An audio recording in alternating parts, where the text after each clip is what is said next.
Is it working now?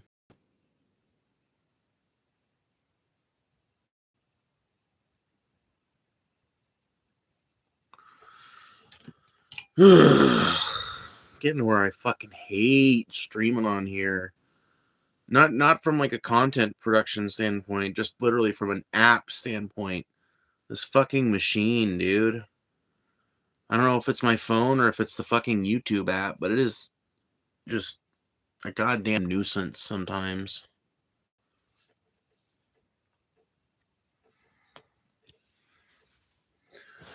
Glad we finally got it working after 7 fucking tries.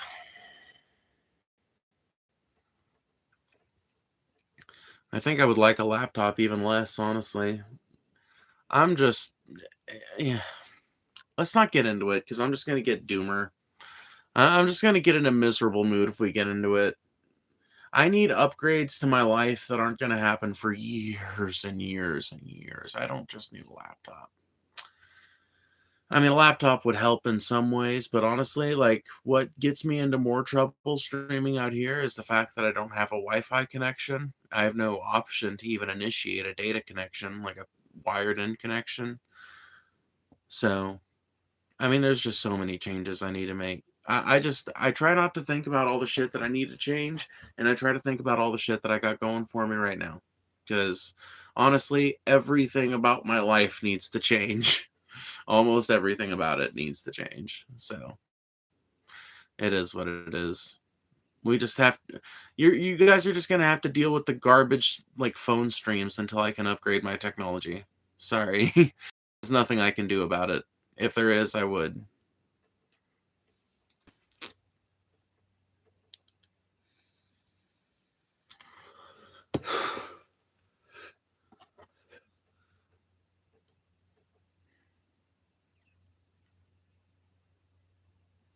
It's all good. Still love watching. Well, that's good.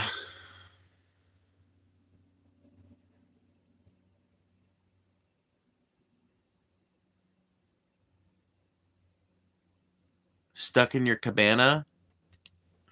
Oh. Are you stuck in the Caribbean because of the Venezuelan stuff?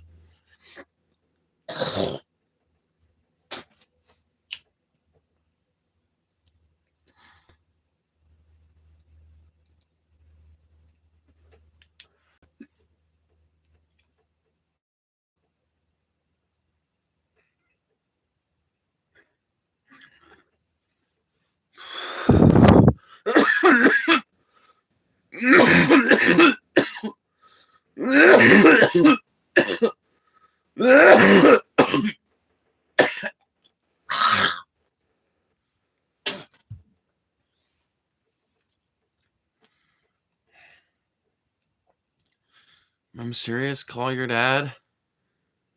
That would be impolite. My dad is asleep.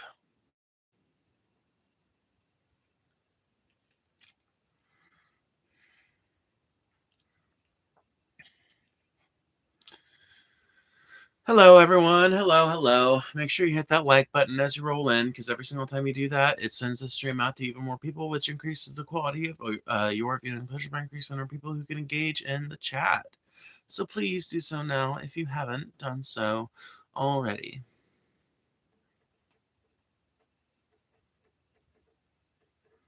And we can begin conversation about whatever you guys want to talk about whenever you ask an interesting question in chat.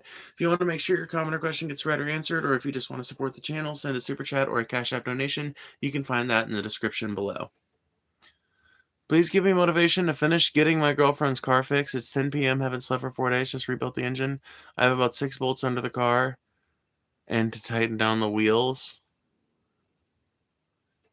You better get out there and finish that goddamn car before your girlfriend finds out that you're fucking sitting around wasting time on a YouTube live chat for some random trans queer weirdo and not fixing her car, okay? So get out there. Get with it. 10 p.m. ain't that late.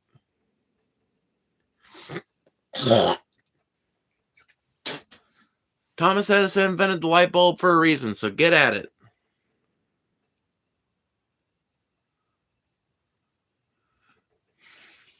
This is what I needed. Thank you. Thanks. I'm good at that shit. Have a great night.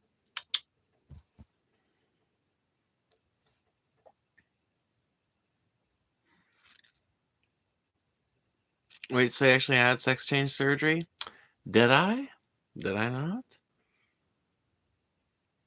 Here, I'll show you. No, I'm kidding. I'm kidding. I'm kidding. I would never do that. You're such a waste of life. Well, that's a horrible, reprehensible thing to say on a random YouTube live chat, but welcome to chat. Evil things said with full throat and confidence on the internet. Part a million. You will regret that, but that was pretty funny. Why would I regret it?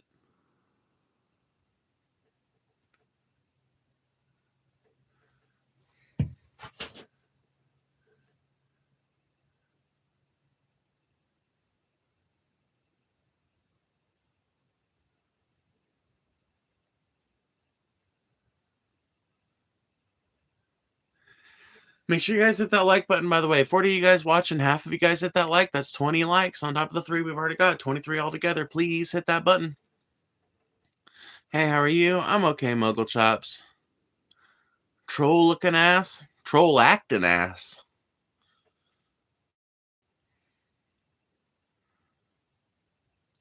Should there be trans surgeries before 18? I think where well indicated, sure. Where well indicated is such complex language for, like, the average American mind now. Why am I using language like that among people that I know are not able to understand it?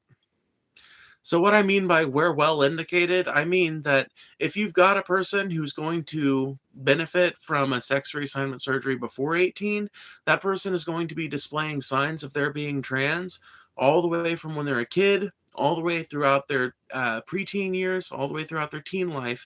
And you will have been in therapy and helping them with their hormone therapy and everything else as a parent for at least 2 or 3 years before it ever gets to that point. So, I mean, if you've got a kid where they've been in therapy since they were 11, they've been on hormone replacement therapy since they were 12, and their doctors think that now would be a good time for them to get the surgery and they're 16 or 17, then I think in a case like that, you would be doing that person a disservice by preventing their medical transition for no reason other than some transphobes out there need to know that every person was given adequate time to think about it. I don't know. Ghetto Jesus with the $5. Thank you so much. If anyone wants to learn, this is the first time the U.S. has done this kind of thing. Google how Hawaii and the Philippines came under U.S. control. That's a really good point, Ghetto Jesus. And just in case nobody knows what Ghetto Jesus is talking about, on Friday night, so 2 nights ago, around this time, not quite this time, a little bit later in the night, Caracas in Venezuela was bombed by the United States military. Earlier reports did not indicate whether or not it was the U.S. military, but I watched it for 10 seconds. I watched the videos, and I knew. As soon as I saw CH-47 Chinooks flying across Caracas, I knew that we were there. And I knew that we were there in force, what's more, because we had 8 of them patrolling the skies of the city. You don't get that many Chinooks up in the air without aircraft carriers. So we obviously have a carrier group deployed down there in the vicinity right now anyway, so that's not that surprising. But we have since initiated a long-term occupation of Venezuela that is being headed up, according to Donald Trump, by Marco Rubio and Pete Hagsbreath, sorry. I love the little derivations of his name, but it's being led up by those two in the form of some kind of United States-ran military dictatorship, I guess, for now. So, yeah, this is, by the way, not the first time the United States has done this. Like Ghetto Jesus mentioned, Hawaii and the Philippines both fell under U.S. control under very similar schemes. We have also done empire building in a number of other ways, most of which were not nearly as successful as our attempts in Hawaii and the Philippines were. We were actually able to make some progress over there.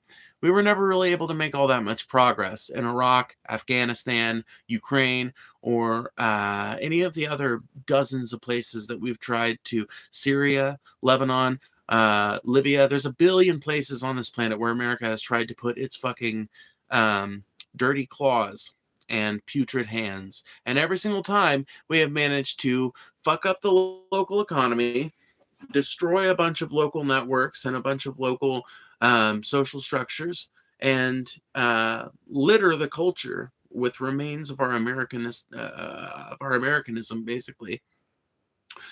But we do not manage to bring a whole lot of freedom and democracy, which is what you will hear the neoconservative people that surround Trump and Rubio and Hegseth that are doing all this shit. You will hear them citing that kind of thing as a reason why we need to do this. Freedom and democracy.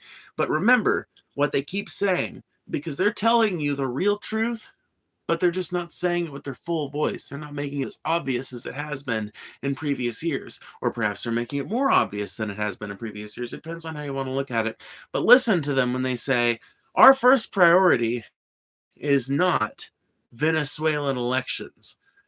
He said it himself. Marco Rubio, when asked, said that we care about elections. And in fact, here's what he said. I'll try to reflect to you guys the manner in which he said it. A reporter asked Marco Rubio, what about elections? When are we going to be holding elections?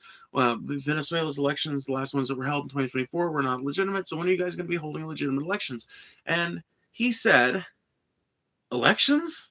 I mean, seriously? Like, this country has been under occupation by a dictator for like 14 years, and you're really going to ask me about elections? He got indignant at the very idea that there would be elections in Venezuela. He got indignant at the very idea. Why? Because his military governorship just started.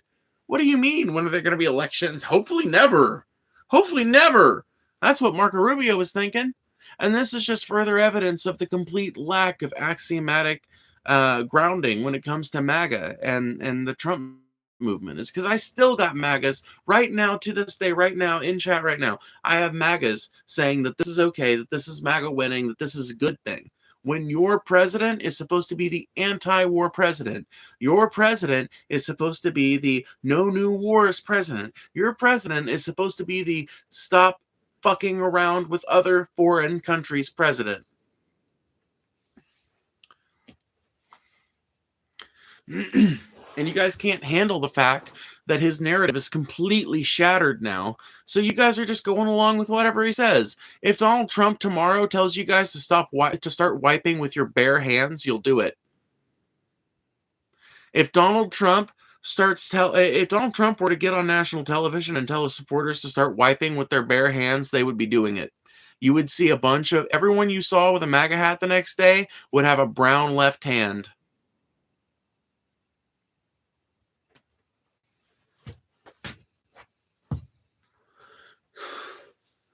And they'd be calling us toilet paper cucks or something like that. They'd be calling the 70% of the American people that would continue using toilet paper or a bidet or something reasonable, they would call us clean ass cucks or something like that. They'd be like, are you serious? Real Americans wipe with their bare hands and smear the shit on the bathroom walls. That's what Donald Trump told me to do, you idiot.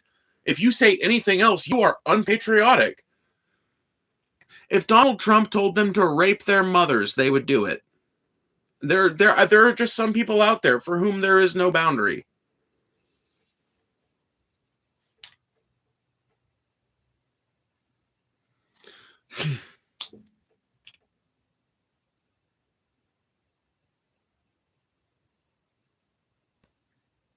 This is what cult mentality looks like, by the way.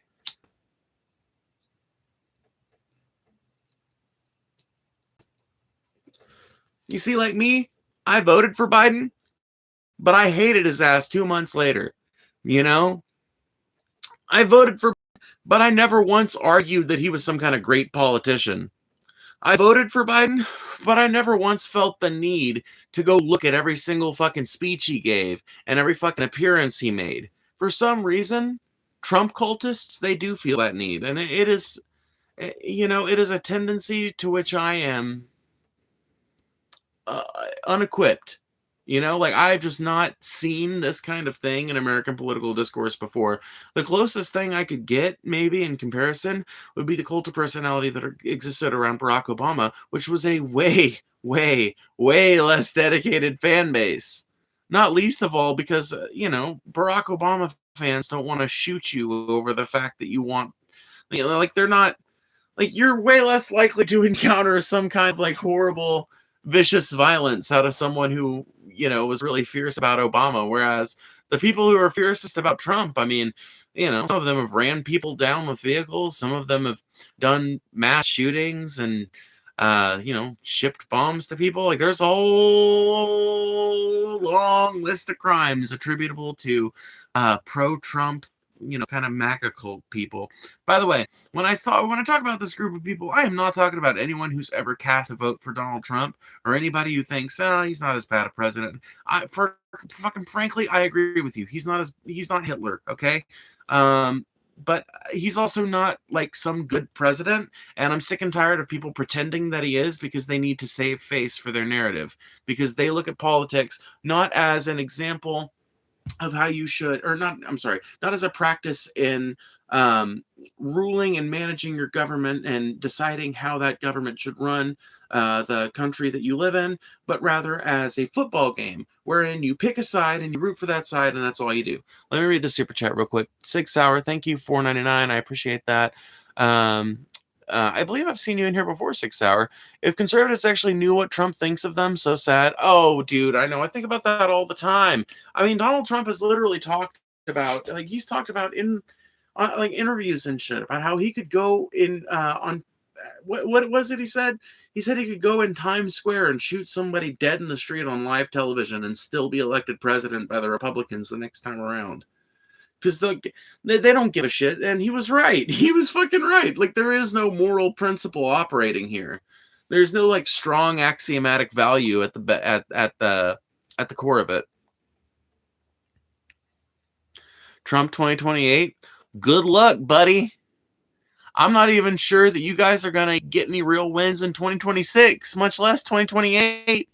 Motherfucker, people ready to throw you out now. And it ain't even the midterms yet. Thoughts on international Jewry? I don't think that there's an international cabal of fucking high-powered Jews running the planet. I do think that the state of Israel has an outsized amount of control over the American government and over other Western governments, but I believe that they do this primarily through compromise and blackmail schemes and things like that. I don't think it has much to do with the fact that they're Jews.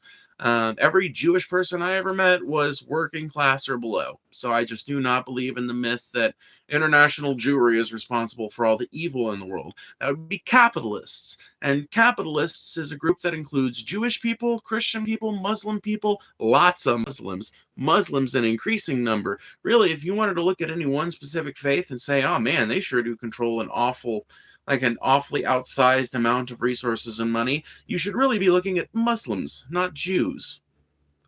It is Muslims that possess most of the world's worth. If you're just counting, if you're just doing the job of a bean counter, it's Muslims that hold the most wealth. Jewish people have a lot. The ones, like the people who are at the very top of the financial sector and shit like that. I get it, but when it comes to like a religious group that just has like an outsized amount of billionaires in it, it's Muslims. And some of the fortunes of these Muslim royal families, we don't even know how extensive the fortunes of some of them are. If some of them were counted and made official, they would almost certainly outstrip any of our billionaires. Elon Musk, Bill Gates, Jeff Bezos, these people can't hold a candle to the royal family of Bahrain or the royal family of Saudi Arabia or whatever. We just don't know their books. Wait till they get drafted into Trump's phony wars, and then they'll be whistling a different tune. Yeah, then they'll be whistling. Right now, they're whistling a tune that sounds like, it's fun to stay at the YMCA. And, in a couple weeks, they're going to be whistling the tune. Some folks are born, made to wave the flag. Oh, that red, white, and blue. But when the band plays Hail to the Chief, ooh, they point the cannon at you, Lord. It ain't me. It ain't me. I ain't no billionaire son. Now.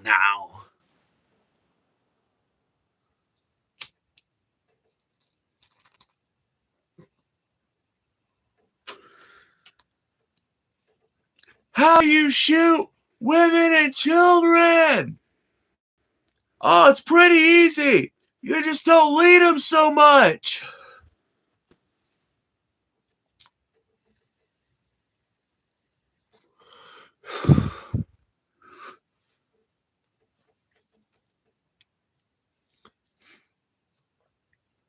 Oh, brother, you look like a failed science experiment. Oh, brother, you type like you're retarded.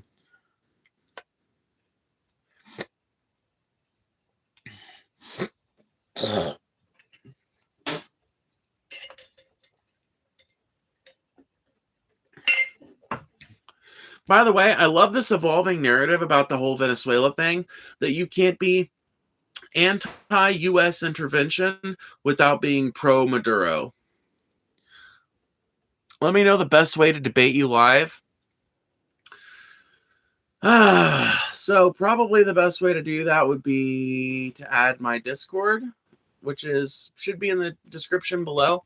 You can also find my Cash App down there. By the way, if anybody likes to donate directly, I can use those instantly, and those are really fucking appreciated. But yeah, probably adding my Discord would be the best way to do it. Just send an initial message that explains why you added me, because otherwise I'll forget. And I'm not going to do it tonight. It'll probably be like this weekend, maybe. Who do you watch on YouTube? All kinds of people. All kinds of people. Here now? No. Sorry. I do schedule debates, but I don't do impromptu shit. I've got no effective way to do it. I'm not going to change everything about my plan for tonight to accommodate some random call-in. Sorry. You can put your stuff in the chat if you want to. If you want to, but I've just got, I don't have another phone sitting out here, so I've got no way to do it easily for me, and I'm not gonna I'm not gonna tear down a 300 view stream just to do a call-in. It makes no sense. Rotten teeth, says the motherfucker with no profile picture.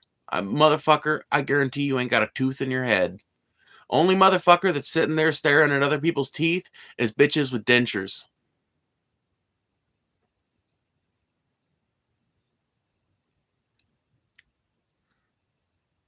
Why the tape on the glasses? Because they're broke.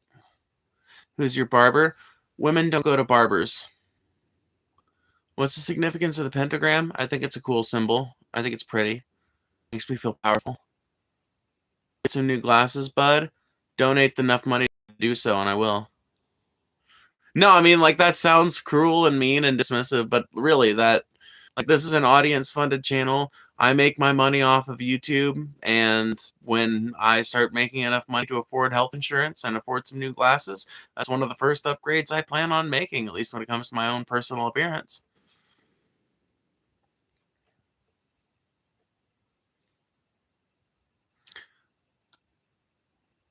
Anti-war is pro-cartel. I know, right? Isn't it nice, real Riley? Isn't that great, Riley, how in every single one of these big foreign conflicts, these inadvisable, massive foreign invasions of other countries by America at America's behest, at the behest of American oil billionaires, isn't it wonderful that there's always some nice, cute little convenient angle found for people like me that oppose the war effort and also oppose the dictator that just got torn down? It's like, for some reason, you couldn't be anti-Iraq war without being pro-Saddam Hussein. You couldn't be you can't be anti-war with Iran without being pro-Ayatollah.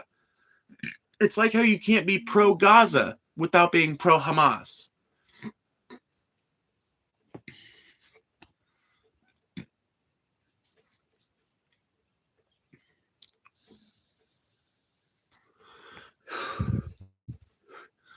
$4.99 from CB1827. Thank you. If 90% of whites woke up tomorrow and decided to start choosing only pro-white interests, would you disagree with that? Yes, I would disagree with that, because I think that that would be an anti-democratic through line that you would have to stop with whatever manipulation you were able to muster up. I would oppose it. Now, granted, I live in a pretty white country, so if 90% of white people woke up tomorrow and started deciding to vote only with racist interest in mind, then, there might not be that much I could do about it, Now, maybe if it's only 70% of white people vote in favor of white people interests, I mean, that's kind of what we've already got, I feel like as long as it's not, like 90 is a pretty hard number, to cope with. I feel like at least 50% of people are already voting along the lines of what they think is best for the white race or whatever. But, if you had like 90% of white people voting along racist lines, I think that that would probably end up, that would end up with some pretty anti-democratic shit pretty quickly, I think. God bless you, my bro. I forgives you. Well, thank you, DJ Swap Beats. I mean, it's nothing bad against you. It's nothing mean. It's just, it really is a practicality issue. Like I got 375 viewers right now. It just doesn't make any sense for me to end the stream and then go in there and then set something up. I'd have to make a thumbnail for it and everything else. That's why I tell people I am free and open to debate, but I don't have the fucking stream schedule set up right now yet and everything ironed out to where I'm streaming on a regular basis where people can just come in and do it easily. And when I'm doing these phone streams, I can't do it until I get a phone upgrade. Now, when I get a phone upgrade, I'm going to keep this phone, and then I can use this phone to call you, and then we can have a live discussion here on Vertical Live with you calling through Discord or something like that. But these upgrades are all to come later on down the road, and they're all contingent on you guys continuing to support the channel financially, like you guys have been doing tonight to the tune of $27.95. Thank you guys so much for the super chats you guys have sent so far. And remember, my Cash App is also in the description of this stream if you want to donate that way. Do you think socialism is a good ideology? I don't think socialism is a coherent ideology. I think socialism describes a tendency of certain ideologies. And I think that there's a lot that's defensible about socialist ideologies, but socialism as an ideology, I don't think that, I feel like certain ideologies are socialist, but I don't know that socialism can really be explained in a way that is coherent, just leaving it by itself on its own. I feel like you kind of have to introduce some other words and phrases into the term socialism to make it make sense as an overarching governmental philosophy. You're disgusting? Well, you're stupid. You can't even spell the word "you're."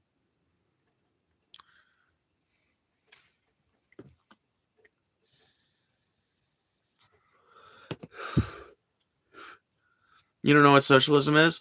Yeah, and your very cogent definition of it that you just provided in that sentence right there sure did explain what it is instead, right?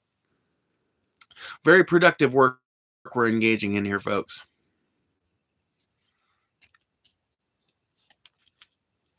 So No King's Protest doesn't include horrid narco dictators? It's almost like you can be against the horrible narco dictator and against the United States intervening in it. You know what other countries have horrible fucking dictators that are awful to their people? Russia. Russia has that too. When are we going to invade Russia? You're an amazing individual. The hate is just from typing monkeys. I think you're 100% right, to be honest with you. But they are so fun to take the piss out of,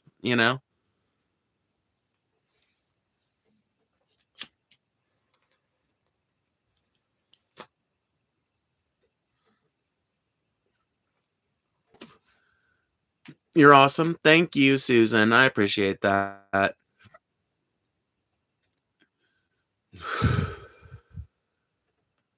Hold on one second. Let's see here. I'm going to make the chat just a little bit more readable and useful for everybody, so that way we can all have a little bit better time. I can't read hardly anything that's going on right now because it's just going by too fast, which I'm glad of. Make sure you guys are sharing the stream. Make sure you guys are liking the stream. It's really good for you guys to be chatting this much, but I need to slow it down just a little bit with sub mode and slow mode, so that way things will be a little bit more readable for me. Because it's a draw. By the way, if you want to make sure your super chat gets read or answered the way I'm about to read this one right here, please consider sending one, because I do read every single super chat. It's the best way to get your comment or question to be added to the discourse, because if it's an interesting question, I'll talk about it for like 10 minutes. Here's a few bucks for dealing with the weirdo transphobe, sis. Much love, and trans rights are human rights. Trans lives matter. Hell yeah! Thank you for the $5. I appreciate it. What a kind soul. You like SBX vape? That's what I'm using right now. I don't like them. They're just what's available. If you're new to the chat, yep, 100%. Read what Nicole said. She said, sis, trying to support him, but only donated 5. Diablo's Advocate, I don't know if you're the kind of person that just has tons of money lying around. If so, you should really donate some to make up for that really just needlessly rude comment. But around where I come from, if somebody's willing to give you $5 just because they like listening to you, that's a pretty fucking meaningful thing that I appreciate, even if you wouldn't, you ungrateful bastard. Go cry? Sounds like you're the one being a piss baby crying in my chat. I don't agree with you, but you're cool and one of the few who can have a normal, cool debate with a conservative like me. Looking forward to it. Yeah, I mean, like I said, if you add me on Discord, we can schedule something. I just don't do impromptu debates normally, you know? Plus, you know, sometimes it can be good to get a sense of what somebody wants to talk about, too, because it's like if somebody wants to talk about my particular position on some particular issue, you know, like some issues I'm more informed about than others. And honestly, if someone does want to hold me to account on some particular issue, I want to make sure that I know as much about it as I can going into it so that I can kind of prepare myself, you know, that I can make sure that none of the arguments that I want to make are fallacious or easily defeated or whatever. It's a good idea. It gives you ample research time. But once I start doing more regular kind of desktop streams where I can pull people in more easily, I'm going to start doing those too.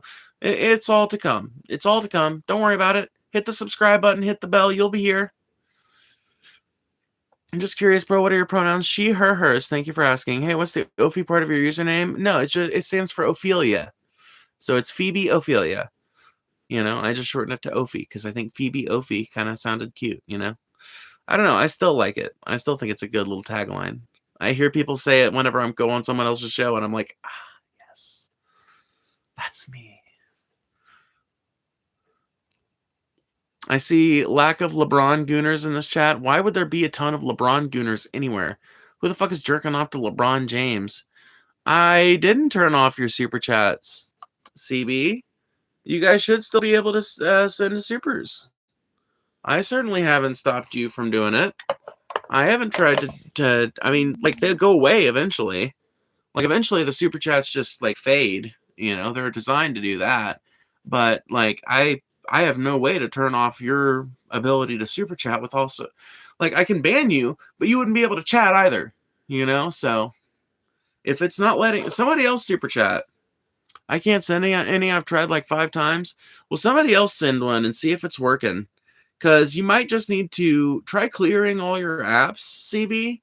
Try clearing all your apps and then try closing the stream and reopening it. But somebody else try it. Don't bother, Phoebe. You engaging in debate with those indefensible views is a waste of time as they are too far gone. I couldn't disagree more.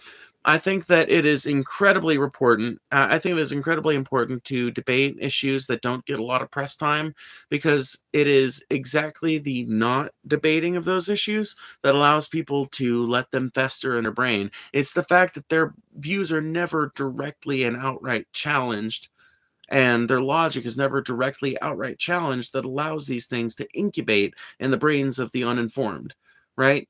Like, it's pretty hard to be a Nazi if you're asking questions about all the Nazi shit you're starting to believe, and you're getting legitimately good refutations to it, even if you might, in the moment, defend all of it and say, no, no, no, you know? Why are you lacking in estrogen? Because I'm lacking in money. Somebody send a super chat, by the way, to make sure that we can actually still receive super chats. Like, just make sure that it's even working. I'll reset my stream too, just to make sure.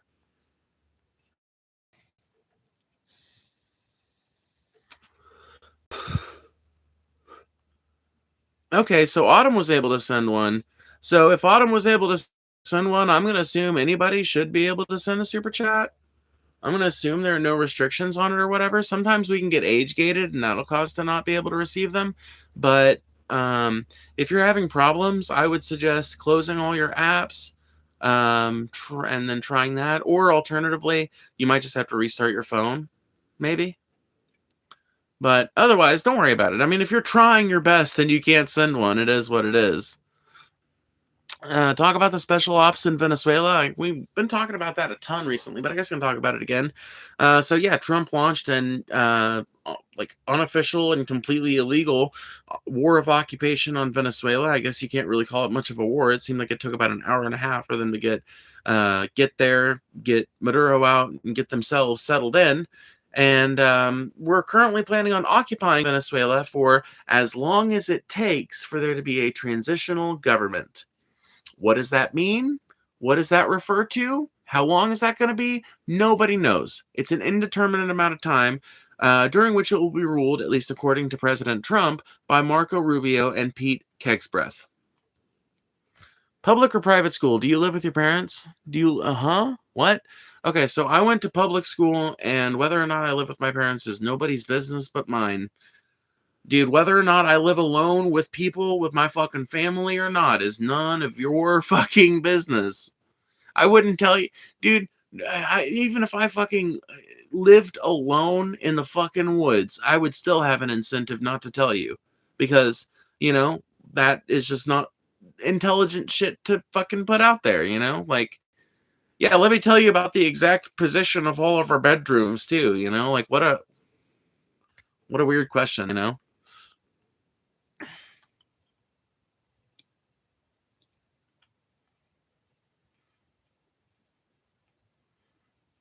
It's okay if you do. It's just not smart to talk about that kind of personal detail shit on YouTube, you know? Like, at least I don't think it is. Do I live with my parents? Yes and no. No and yes.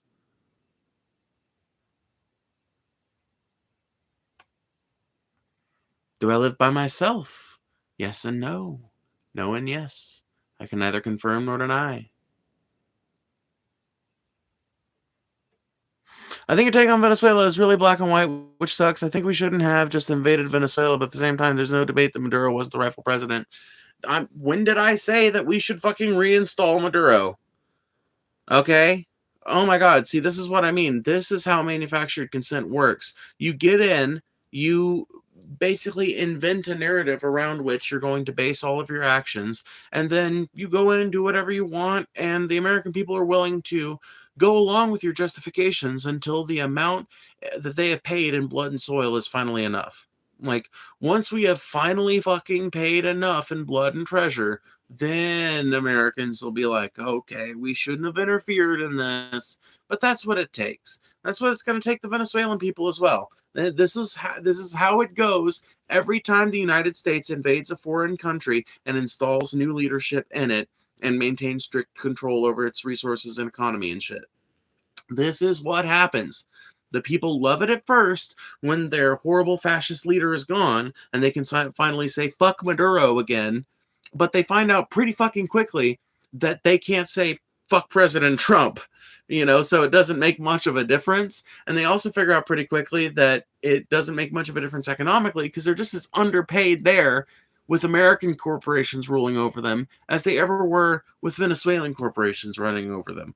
And the corporate, we are also, by the way, not well known for rooting out the corruption in the systems that we put in place. Afghanistan's transitional government, quote unquote, transitionary government that we propped up for 20 years, that literally had to basically stow away on our fucking planes as we were leaving Afghanistan. By the way, I will get your super chat in just 1 second. But as we were leaving Afghanistan, they had to fucking follow us out there because they were terrified of what was going to happen to them with the fucking Taliban enclosing around them. We helped prop those people up for 20 fucking years, and the entire time that government was rife with corruption, rife with fucking backhanded dealing, rife with fucking betrayal and leaking. America is just not very good. We are not a country that is good at dealing with our own corruption here at home. We're not a country that's exactly good at voting out the corrupt elements of our own government. And as a result, we are kind of like corruption magnets, on the global scale. You are one of the few left-leaning people that is willing to have a discussion with my side. You respect people having differences. Cheers. Well, thank you, Midstar X. Yeah, I mean, like, I kind of founded my whole channel on the idea of having discussions with other people that disagree with me. $1.99 Chevys, thank you so much. I appreciate it. How are your holidays? They were good. They were good. I got a few things, got some other people a few things, and ate some candy, and it was, it was good. I don't like Trump, but my point wasn't that Trump was good. It was that you didn't actually acknowledge the other side of the argument either. And you didn't offer any solution. You just said America bad. Okay, so like I think that the solution there like should be obvious, right?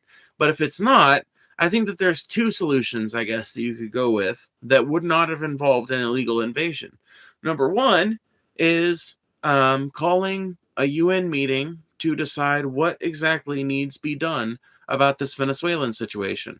If we're really going to decide to make the argument that Venezuela is too much of a danger to the Western world, such that it requires a UN peacekeeping force to go in there and make sure that the elections are valid and ensure that whatever the valid fucking legit decision made by the people is followed. I think that that's one option, kind of like the same thing I think needs to happen in Israel-Palestine. And the other option is that the Venezuelan people rise up and do a coup, like they were probably gonna do in the next couple months anyway. Frankly, the American government was pushing them in that direction.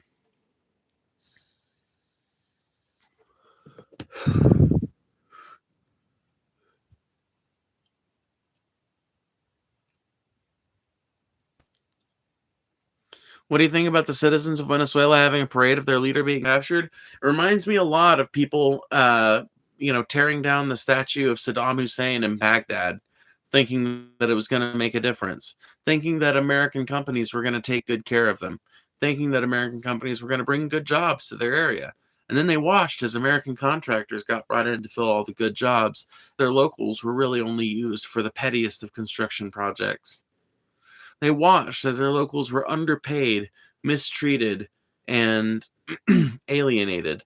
They watched as strikes continued on some of their villages just because they had a few militants in them that were a little bit angry. They watched as Americans continued to funnel resources out of their country without really leaving them much of a transitionary government. And out of this, by the way, out of this big misstep in the Middle East came ISIS and what is now known as IS.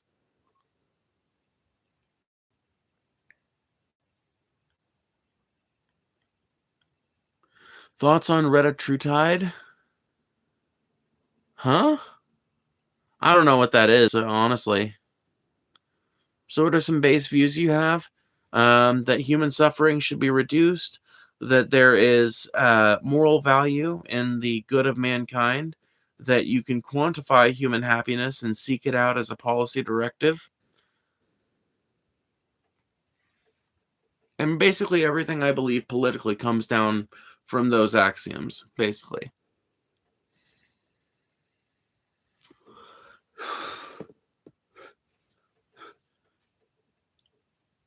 I believe that humans being happier is a good thing. I believe that you can quantify human happiness, and I believe that there is a moral virtue in supporting human happiness and seeking outcomes which increase human happiness.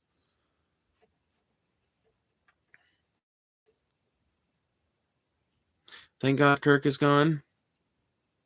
Well, they say that after the war, the Nazis vanished without a trace, but battalions of fascists still dream of a master race. The history books, they tell of their defeat in 45, but they all came out of the woodwork on the day the Nazi died. They say the prisoner at Spandau was their symbol of defeat, whilst Hess remained in prison, the victory seemed complete. So the vision of an Aryan world would never materialize. So why did they all come out of the woodwork on the day the Nazi died?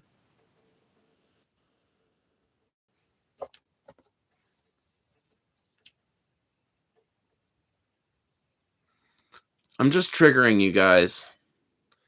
I'm just being edgy, you know.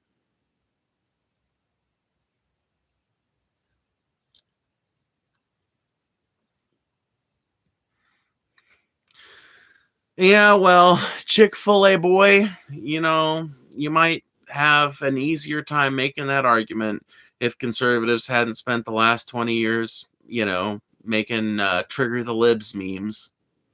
You guys might have some moral ground to stand on if you guys hadn't elected a president who takes pride, seemingly, in insulting people. So what? President Trump can call a reporter piggy, but I can't make a joke about Charlie Kirk being a Nazi? Why is it okay for the President of the United States to be a foul-mouthed bastard with nothing but vitriol in his heart for everyone around him, but it's not okay for me to make one little edgy joke about somebody you like?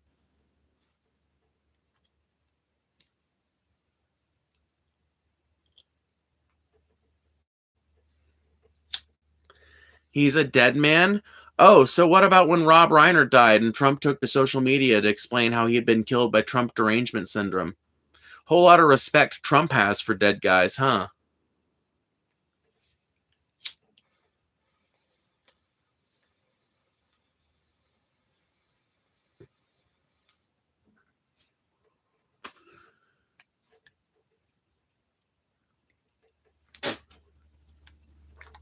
So, Chick-fil-A boy, will you agree with me then that it was really fucked up for the President of the United States to get on social media before Rob Reiner's corpse was even cold and talk about how his son killed him out of Trump derangement syndrome when his fucking son killed him because he's a drug addict and he was going crazy?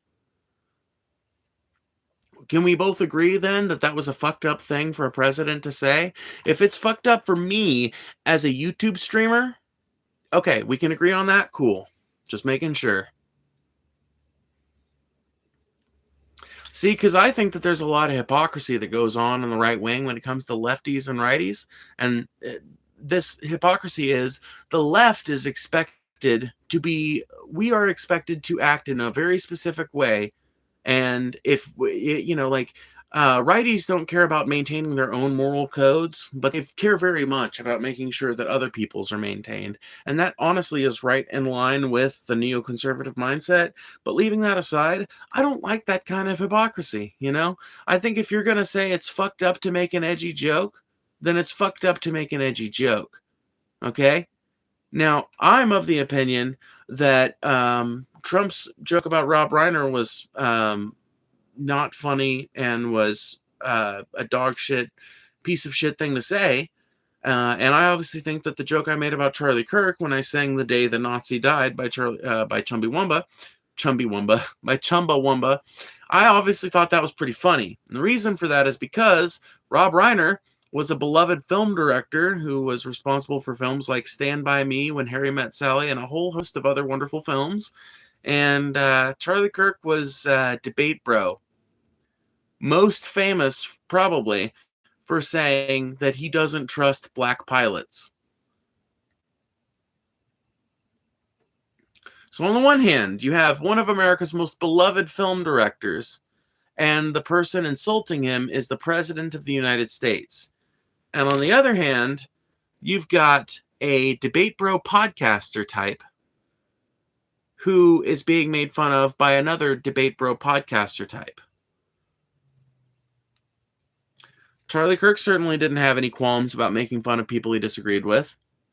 Charlie Kirk would make fun of people all the time if he thought it was if he thought they were an edge case enough. You did not have to do much to garner the hate and vitriol of Charlie Kirk and Turning Point USA. So, like, I don't know. Seems like pretty cut and dry moral math to me.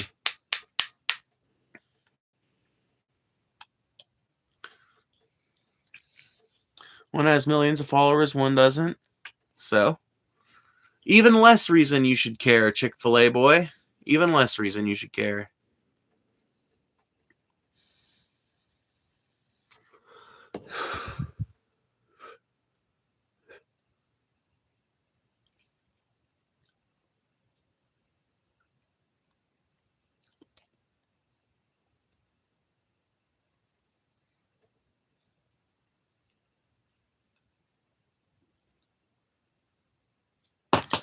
So one has more influence than the other by a wide margin.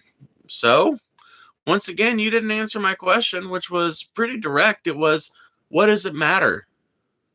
Like, okay, so if your argument is, well, you're a nobody, okay, then why do you care what I have to say about Charlie Kirk?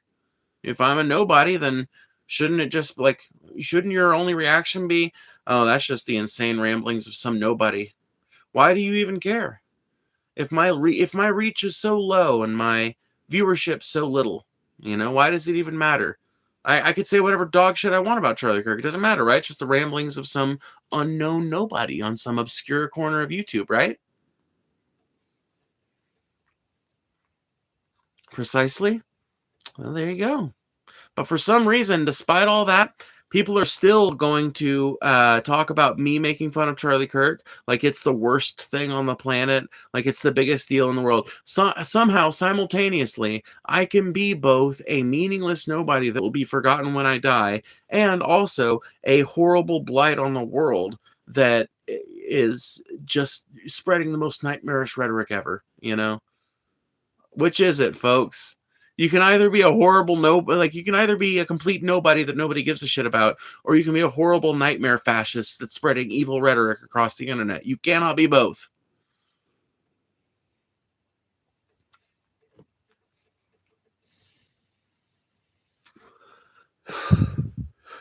Thoughts on abortion? Scary, miserable, horrible thing to go through. Should also be completely legally protected. By the way, consider sending a super chat or a Cash App donation. You can find that in the description of this stream. Either way, you can get your comment or question read or answered. In fact, it is the best way to add your voice to the discourse because it is just luck of the draw if I read your comment out of the chat. Bullshit. What a great argument you've made. One day, the non-fascists shall be famous. Right on. I don't know what that means, but okay. Hey, buddy, I want you to take a long look at the mirror. I don't know if you know how these streams work, but in order for me to do these streams, I literally see a mirror image of myself reflected back for as long as I've been streaming.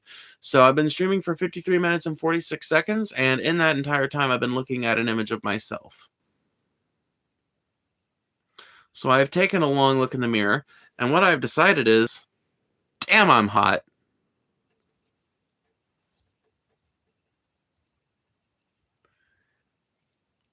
This is why I don't argue or debate to a person with liberal-like views. It's like talking to a brick wall. I've asked you the same question 7 times, and you've given the same wraparound, walk-around, non-addressed response. It seems like you're the brick wall, Chick-fil-A boy. I'll ask you one more fucking time. I am either a nobody or a horrible person for spreading my views about Charlie Kirk. Which is it? Very simple question. Very simple question. Either you shouldn't care because I'm a nobody, or I do have a following, and it's wrong for me to make edgy jokes about Charlie Kirk because you're afraid of the message that sends to the American public. Which is it? Do you want to admit that I have a little clout? Or do you want to admit that you are being a fucking pearl-clutching moron that is concerned about some random YouTuber's speech online? Which way? Which way, white man?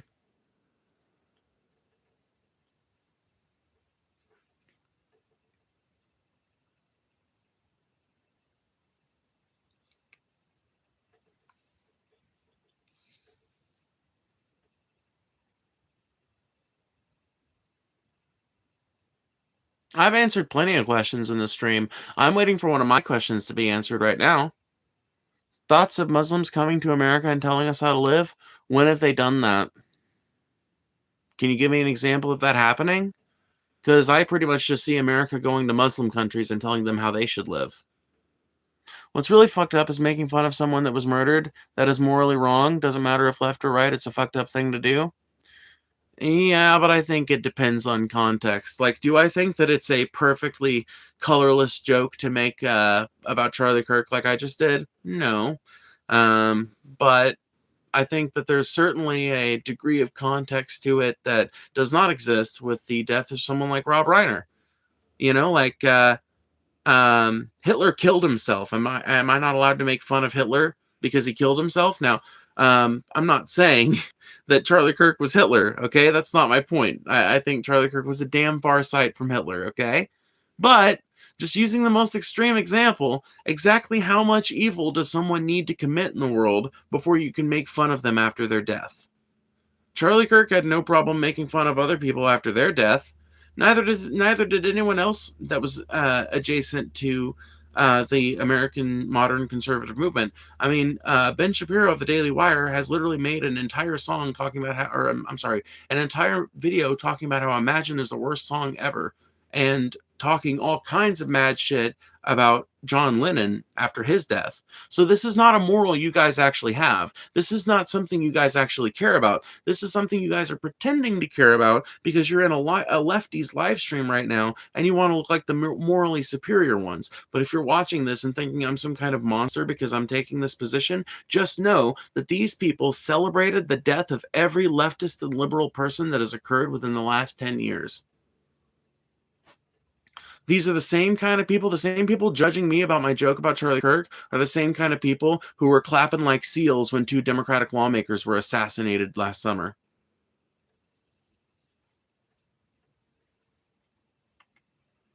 What made you think like this and go so hard left wing? Probably growing up fucking broke as shit. If I had to guess.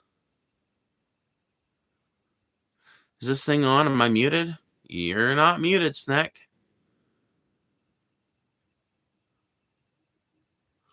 My politics is the Bible? Let's see if you answered that question.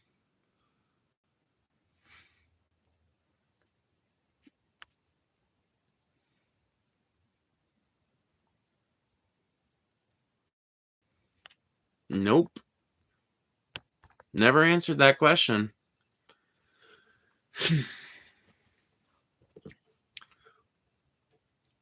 That's okay. Honestly, Chick-fil-A boy, I'm just glad you moved on from this idea that that like because your whole point seemed to be, well, you're a nobody, so there. It's like, okay, so why are you even talking about it then? I'm just glad you moved off of that point because it was self-defeating.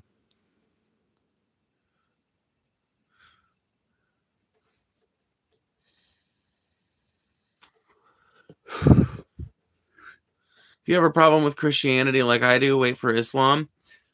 I am not some fan of Islam, but I'm going to worry about the fucking present threat before I worry about the far off threat.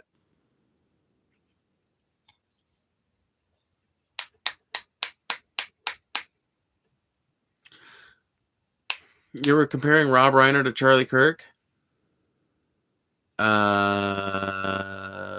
Then that was a really dumb comparison because I would say that, like, in terms of like being a household name, I would say that Charlie Kirk was probably on more people's lips than Rob Reiner was. Let me put it this way. People were still talking about Charlie Kirk's death a month after it happened. People stopped talking about Rob Reiner a week after it happened. And I'm not even saying that's a good thing. I think that's horrible. I think that's rotten. But let's just face it, it wasn't in the news for long. Whereas Charlie Kirk's death, I mean, that captivated the nation's attention for a good, solid month. So literally every stream I did for a month was Charlie Kirk, Charlie Kirk, Charlie Kirk, Charlie Kirk, Charlie Kirk, Charlie Kirk, Charlie Kirk, Charlie Kirk. So, like, I don't think that. Here's the thing. I think that Rob Reiner was maybe more of an American classic. He was maybe more of like an American media hero. But Charlie Kirk was probably more in the zeitgeist. Does that make sense? Well, then I don't get your point, Chick-fil-A. You've been tilting against windmills this entire time then, because apparently we agree, and you've been trying to make some kind of point that is impossible for me to grasp. Who brought up Charlie Kirk? I don't even think they're in here anymore, ironically. What are your in-depth thoughts on the Venezuelan situation, and do you have any predictions on what is to come about it? Finally, somebody who asked a question about the fucking thing in the title.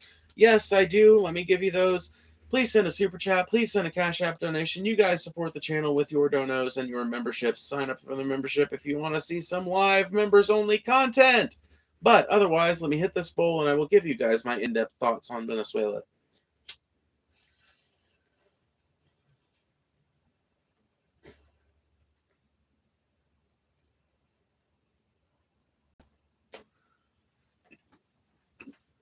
The United States has tried multiple times to conquer and to hold Venezuela. And this is just another one of our many number of attempts. We've done it before. If this fails, we'll do it again. And it's a well-worn tactic of ours that's been used elsewhere in the world. Now, obviously, everything about what happened on Friday night was illegal. The president does not have unilateral authority to go strike other countries. That is something that he's not supposed to have anyway. I mean, I guess technically, like at this point, basically the president does have effective authority to do shit like that, because we basically ceded the idea that he's got authority to do stuff like that. But he didn't always. For a long time in American history, it was way harder for a president to do anything like that. And putting it aside, the fact that it's illegal, the fact that he should have went to Congress for authorization, the fact that there's like literally nothing about this process should, let's not decide, actually, let's go through it. Okay, so what Trump did, invaded a country at midnight to secure a world leader that he had indicted without the presence of him or his legal team. What should have happened is that back during the elections, back when it was found that the elections were not right, back when it was found that the elections were not free and fair elections, back during that time, the UN should have stepped in and forced Venezuela to hold new elections, monitored elections under the conservatorship of the UN. And the results of those elections should have been enforced by the United Nations and by its peacekeeping force, which is formidable when we want it to be. That would have resulted in way less bloodshed. That would have resulted in far less destruction. And the Maduro regime would have likely done it because the inherent threat there is obvious, right? We don't have to verbalize it for Venezuela to get, okay, the UN is asking us to fucking expose our elections to them. They are asking for this, and they're saying, you know, this is like the last measure before an escalation. Like the Maduro regime, I think, would have probably have been more willing to negotiate with the UN and to eventually negotiate with the incoming opposition party than it would have been to have things end up like this. And I just don't think that option was even tried or looked at. And I think the reason why it wasn't tried or looked at is because ultimately the UN is an instrument of American global hegemony. And when we don't want it to work in our favor, when we don't want it to work in the favor of another country, it doesn't. When we don't want it to actually interfere in the de-democratizing of a country, we don't. We let it just sit and not interfere, and we let that country become a shithole, because then we can go in there, invade for oil or whatever it is, make profits, hand over fist, big money-making operation for us. I think that this occupation is going to last. Ultimately, I think it's going to last until... fuck, I don't even know, dude. I don't even know. And that's the thing. The reason why I don't know is because normally, with any kind of occupation, there is a very clear goal in mind.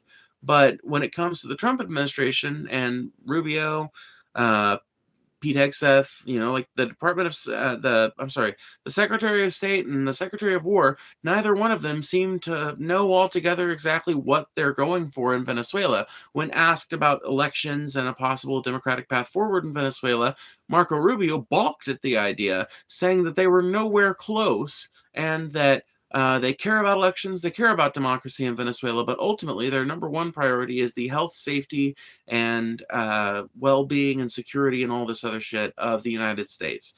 Their number one priority is the United States. Their number one priority in Venezuela is the United States. So what does that mean for us and for them? There's no way to tell, because who's to say when Venezuela will be sufficiently secured for the neoconservatives' tastes?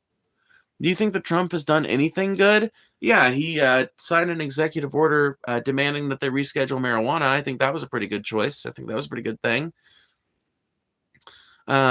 I don't think I hate everything he did. Like the no tax on tips thing was all right. Probably put some more money in the hands of waitresses and stuff like that. We probably don't need to be taxing people in that bracket all that much anyway. So, what's your gender? Genuinely curious. I'm a trans woman. No special variety or anything. I'm just, regular old trans woman. Like I've met and am friends with lots of gender fluid and, gender non-binary people, but I myself feel very comfortable in my binary feminine identity. Cave Townian. Oh, dude, a Cave Town fan. All right, I guess I have to answer you.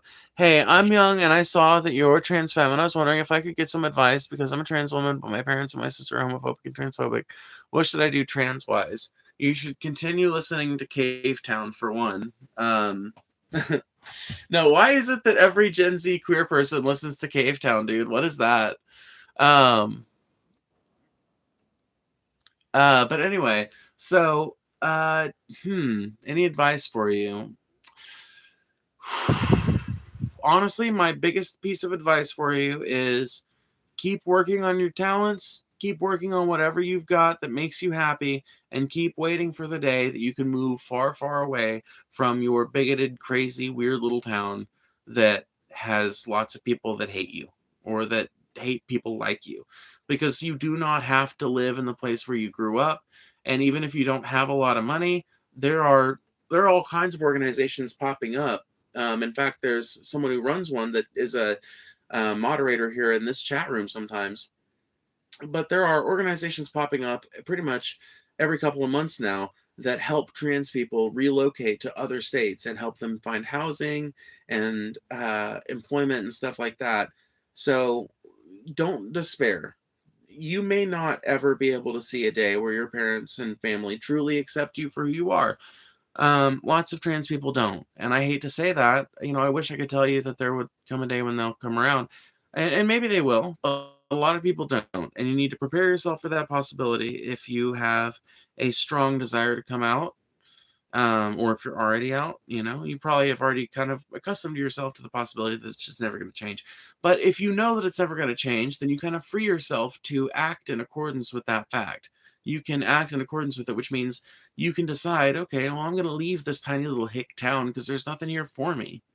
There's nothing here that's meant for me. There's nothing here that's meant for people like me. There's nothing it's keeping me here. My family's not, like that is, it can be a freeing thing. It isn't always necessarily every time, but it can be. Make sure you guys hit that like button, by the way. Every single time you hit that like button is another chance to send the stream out to even more people, which increases the quality of your viewing, push bankers, and other people engage in the chat. Can we debate Tomato VR? I think we have been pretty much all night. I mean, anything you send in the chat, there's a chance I read it. He's ignoring vital comments about the topic he's talking about. This is what people are talking about. It's not who you are, it's how you act. Do what? What are you going on about, Richard Wines? My family accepts me. I was lucky enough for that. Well, that's good. That is good. For sure.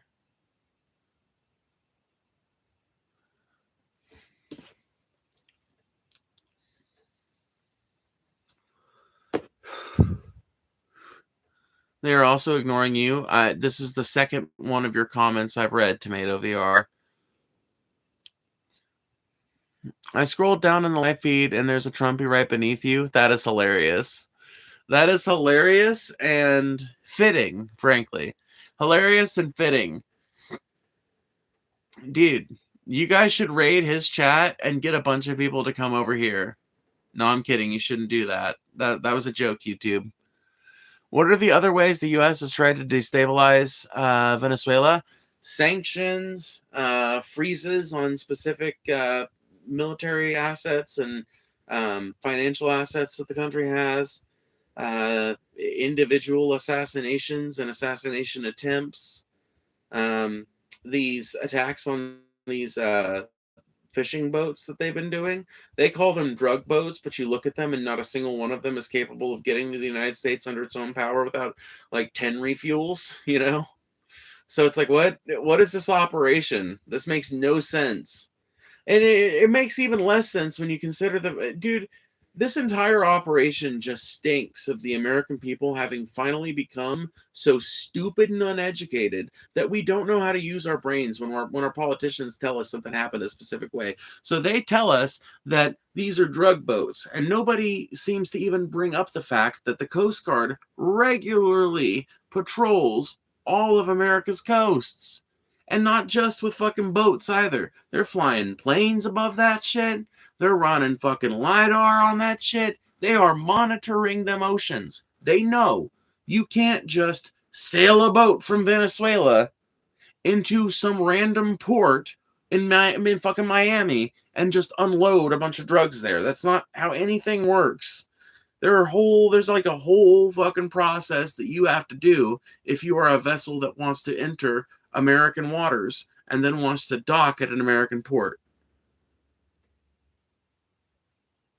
And those boats, they're not even able to reach Miami without like fucking 5 refuels, much less the remote Atlantic coast that you would have to fucking go to be able to even hope to get out of that fucking that sphere of influence. And honestly, you would have to go to the fucking northern edge of the country. You would have to go to like the coast of Maine or something to get outside of the purview of the United States Navy and Coast Guard, because literally the entire eastern seaboard is nothing but Navy bases and Coast Guard bases as far as the eye can see. It might as well be one long giant wall of nothing but military installations. It's as good as a giant barbed wire fence out in the middle of the ocean as you can get. Trust me, these were not drug boats. Just the very idea that they might have been is stupid on the face of it.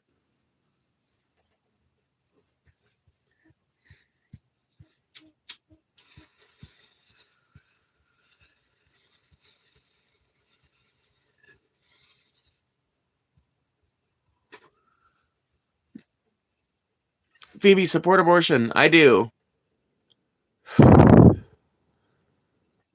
You talk about whites. Does race exist? And why whites are different to other races? I don't think whiteness exists in the sense that white nationalists want it to. I think whiteness exists in that there's a system of privilege that has been established to keep people with certain shades of skin from, like to basically make their lives a little bit easier and to kind of create some false sense of solidarity. I agree that that concept exists and that some people care a lot about it, but I don't think that it actually reflects a truth. Does that track? Like, I believe that the concept is out there, just like I believe that the Bible is real, but I don't believe that the Bible is true, nor do I believe that whiteness is true. And whiteness is not an actual thing, it's an idea. The idea of whiteness is that you having a similar shade of skin to this other person means that you two share ancestry, and that means you two should have each other's interests at heart, and you guys are closer to each other than either of you is to a black person. None of these ideas are true. Like, none of them are intuitively true, certainly, but none of them are factually true either.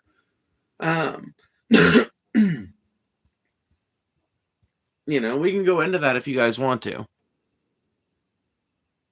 What were the assassination attempts that you were referring to? I can't cite them off the top of my head. I'm sorry. The issue I see with both sides' logic is how can we not approve an action that is in the best interest of our safety as a country, and yours as a citizen? And I feel as if it's contradictory. It's not in the best interest of our safety as a country. The entire idea that it is based on a false narrative that the media is helping the Trump administration proffer about Venezuela. Venezuela is not a big source of American drugs, if that's what you're worried about. That's what most of the media seems to be worried about. That's what most of the American press seems to be acting like this is about. The fact of it is, there's no evidence to believe that Venezuela is a primary source for drugs bound for America. Now, there are drugs that move through Venezuela. I'm not saying there aren't, but most of them are actually bound for the international market. Most of them are bound for Europe, as it happens. a very small percentage of the overall drug trade that goes through Venezuela ever ends up being destined for America. And the ones that, like the parts of it that does, it's not people from Venezuela shipping it to America, because that makes no goddamn sense. It's people from Venezuela selling it to people from other, places in northern South America, who then sell it to people in, downright Central America, who then sell it to people in Mexico, who then ship it up to, cartel associates in America or whatever, right? Like, it does not make a whole lot of sense. Even before all this bullshit, even before all this stuff that America was doing to them, it did not make a whole lot of sense to try and get drugs directly from Venezuela into the United States. Just does not make a lot of sense. In fact, it makes no sense. And I can explain the reasons for that if you guys want me to. Like the stream, by the way, please. Race is a way of dividing us by the system. It's propaganda. I agree there. Yeah. They are also a source of providing resources to Russia and China and Iran, which poses a threat too. Oh, man. You guys are never going to learn. We have to learn this lesson so many times, you guys. American hegemony is not, American hegemony is not a worthwhile goal to pursue anyway. But even if it was, it is not fucking endangered by China, Russia, and Iran having access to one piddly little South American country, okay? Just because Venezuela has the largest untapped reserves doesn't mean that they've got the largest outright reserves in general. It doesn't mean that all the oil left on the planet is under Venezuela, okay? It just means that they've got big reserves that aren't tapped and fully explored yet. Okay? That's all it means.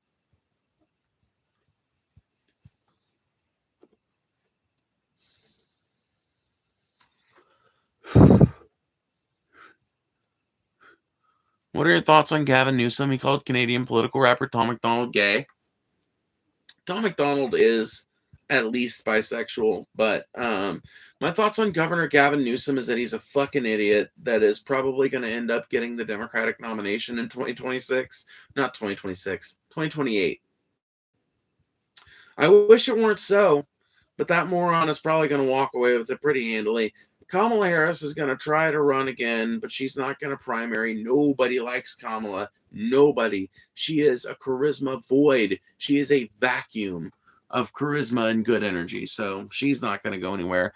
Gavin Newsom's going to primary the fuck out of her, and then they'll select Gavin Newsom as their, he'll be the, chief fucking candidate or whatever, and they'll be off to the races. That's why I think, by the way, that you guys need to keep your eyes peeled for independent and third-party movements to attach your name to in the coming years, because it's clowns like that that are going to be elevated to the highest leagues of power in the Democratic Party from here on out. It's clowns like Gavin fuck the homeless Newsom.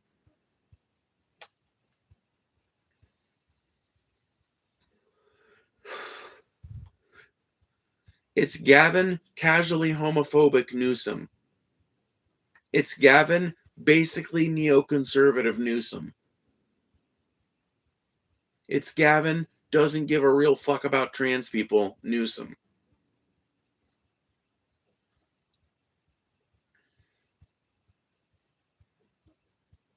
It's Gavin let ICE ravage California Newsom.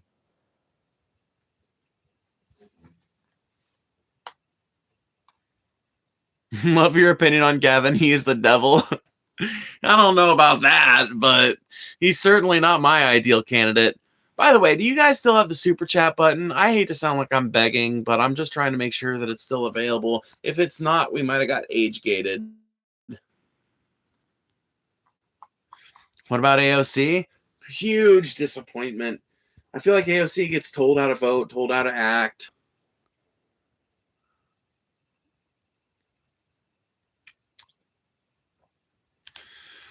Sure, this one time, Drew Autry, but for anybody else, normally to get me to read a comment of yours, you have to super chat if you want to make sure that it gets read. I agree it is an excessive use of force when you are not close to the source of the problem and you are starting at the end of this web, so I agree with you on that point. Let's see here. There is such a diverse net of trafficking that extends more than we as normal citizens can comprehend. The fact that it is a step in the direction of stopping that net of trafficking, I feel, is right. There is no stopping that net of trafficking, though, without stopping the net of capitalism. That's my problem.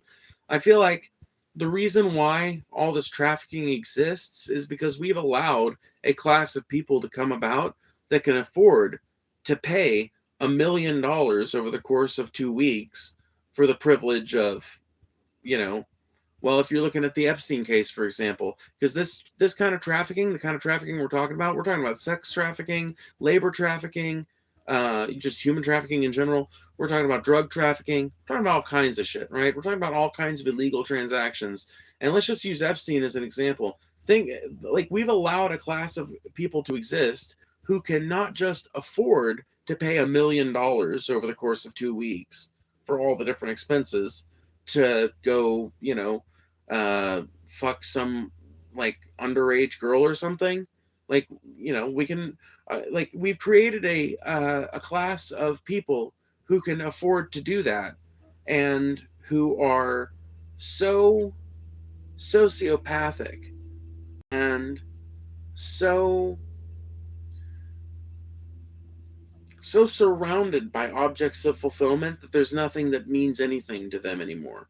And once you get that rich, there's pretty much only two directions you can go. You can either start getting your ass beat by a dominatrix on the regular, or you can start having all kinds of illicit, illegal sexual relationships. And I think that that's what a lot of these fucking billionaires do. Well, I mean, okay, there is a third option. You can get some kind of crazy drug habit, but you usually end up being a little less rich when you end up falling into those. It's usually not the billionaire class that ends up adopting a drug habit, with the notable exception being, of course, Elon Musk.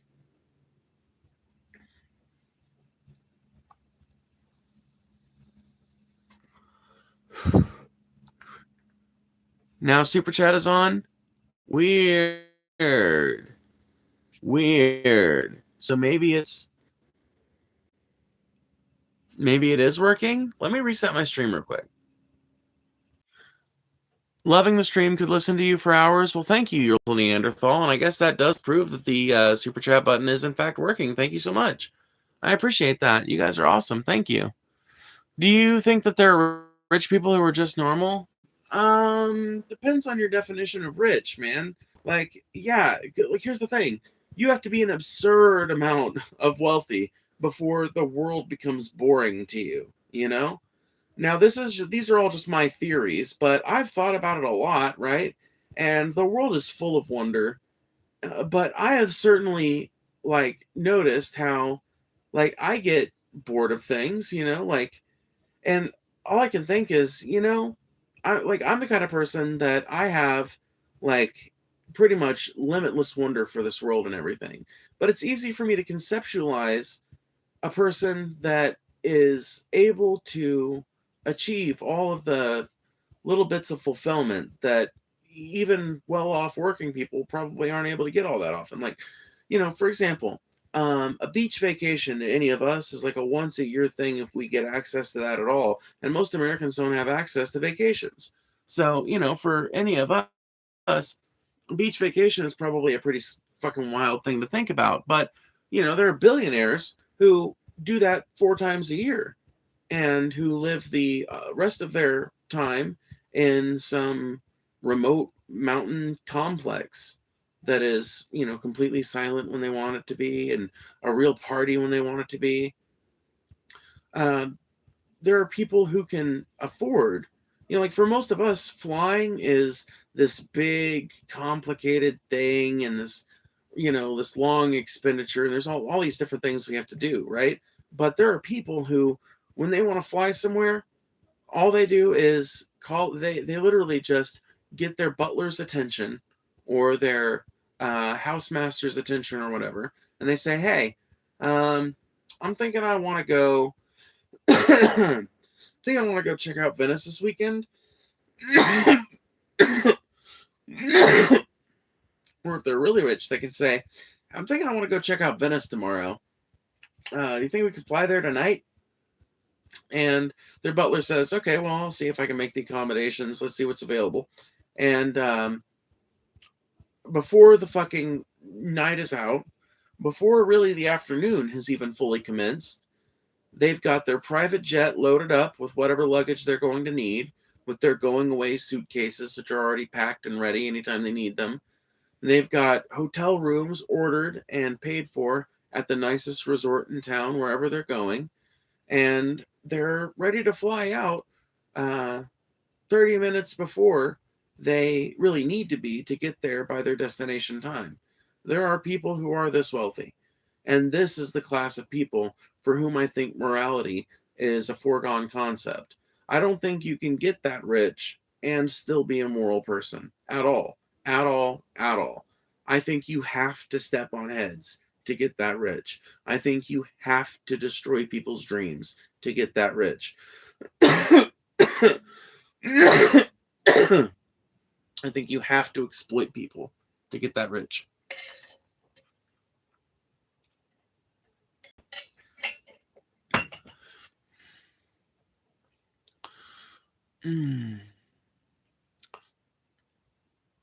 I thought y'all were tolerant. Thought we were equals. I thought you valued how everyone feels. What are you even going on about, Tomato VR? I work so hard for motherfuckers who don't lift a finger, and somehow they are rich, one. And whenever I complain, I'm just told to pull yourself up by your bootstraps. Rich people take and take. Exactly. People work their fucking asses to the bone. People work themselves to bloody little nubbins for people that get fat and greasy on the fucking product of their labor. And anytime you come to them with your concerns, they act like it doesn't even matter. They don't even give a shit. Why would they? They're paid to not give a shit. They are literally paid to make sure that you just grin and take it because you're replaceable. You have to be making so much goddamn money in this country before you have enough sway, before you're worth enough to a company for you to say, all right. Because think about it. You know, if a company's paying you $10 an hour, then you're probably producing like $100 an hour worth of labor value.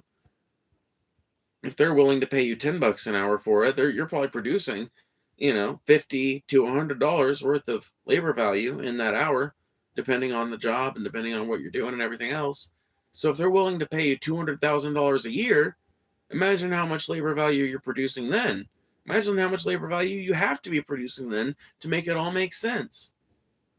They don't want to lose that then. But that's the kind of money you have to be making before you can go to your company and be like, nah, I don't like this. Or, well, all right, if you guys don't want to accept my negotiation from this position, then I'll go find employment elsewhere. Thank you.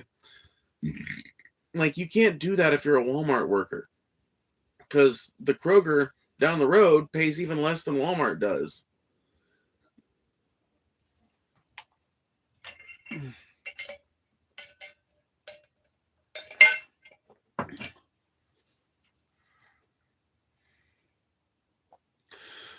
Pulling yourself up by your bootstraps used to be a metaphor for doing something idiotic and impossible. That is true. It actually got corrupted by people who started using it to reference like actual real attempts to improve one's condition through rigorous self-improvement. You're not actually able to do it. Like, you have to have boots, like you can't pull yourself up by your boots. Like, it doesn't make any sense. How the fuck would that even work? You can't pull yourself up by your bootstraps. It doesn't, it just, like, if you think about it for a moment, it doesn't make sense. But people will parrot it endlessly as if it's like some kind of proof of their point.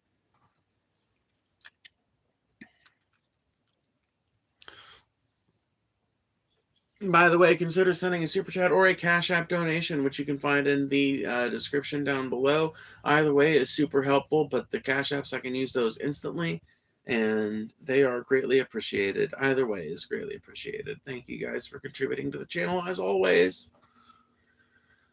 Just like the definition fascist got to change to mean only right, even if it is left or right. Fascist is always referred to people on the right. Sorry. You don't get to change the definition of fascist because you wish it meant something else. Nobody's buying it. Fascism is a right-wing philosophy.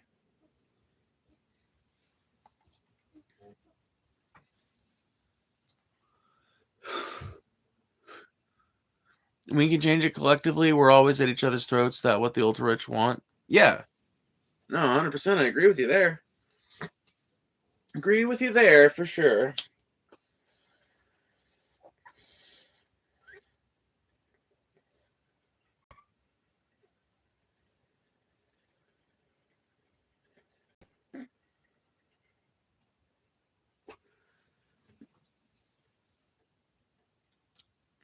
How much money do you make off these streams? Well, I've made $44.93 so far tonight. It depends. I don't think YouTube likes you talking about your exact numbers, but for audience dono type shit, you can, because people can see that. So I think I made I know for a fact how much I made in November. I'm just reticent to say because I don't see other YouTubers talking about the exact numbers that they make, so it seems like it might not be a good idea to do.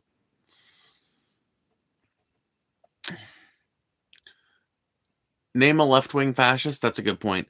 Far right and alt right, I would group them all together. Well, I mean, there's a good. So there's a reason why the far right and the alt right are distinguished. It's because there is a far right that is refined, and then there's the alt right, right?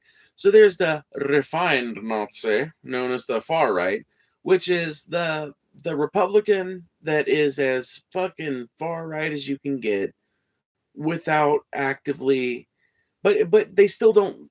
They still manage to be polite to black people, basically, in polite society. They still figure out a way to be verbally polite on some level. Not even that's not the good way to put it, because plenty of them are rude as fuck. So that's not the best way to put it, really. But it's like the difference between somebody who's willing to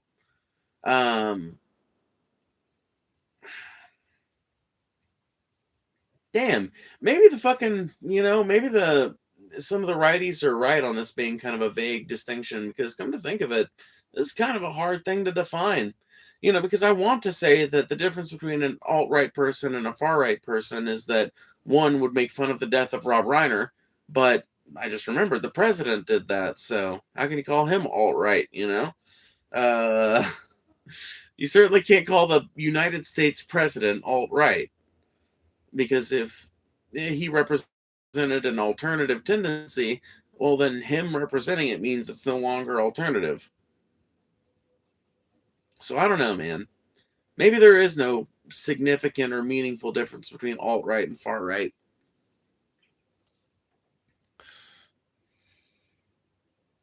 Fascist and communist have really lost their meanings. Mussolini fascism was an all-for-one and one-for-all nationalist movement that nationalized parts of the economy and aided family development.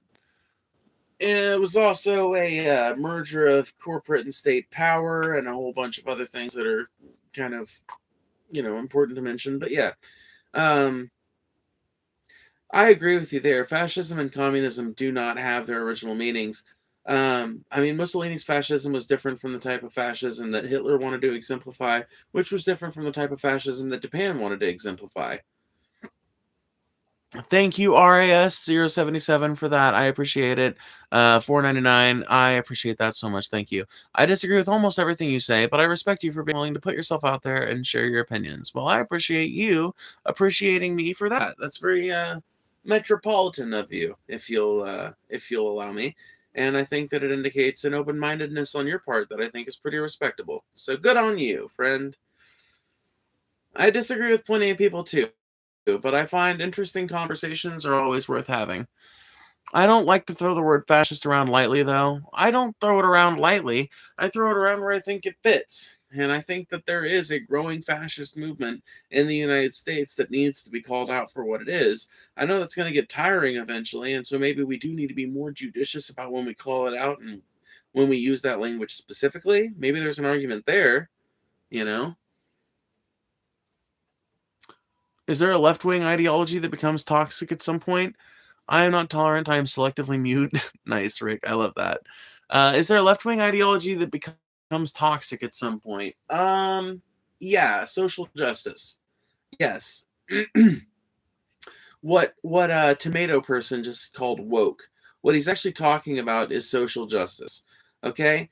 So like with a lot of ideas of social justice are good, right? But if you get into the really hardcore social theories of some of the more wild and esoteric feminist thinkers and social issue kind of thinkers, there's some real repugnant shit in there. Like, within the veil of social justice activism, like under that big tent, is included some movements that I find every bit as reprehensible as far right Nazism. Ideas like disenfranchisement of men, ideas like a black ethno state, or a Jewish ethno state for that matter. Which I think can be justified from the left or the right. But whatever. Point is, ethno states are sometimes justified from a leftist social justice kind of perspective, even though I think an ethno state is just as racist whether you intend it to be populated by black people or whether you intend it to be populated by white people. I think that either way, an ethno state is a bad thing that's to be avoided.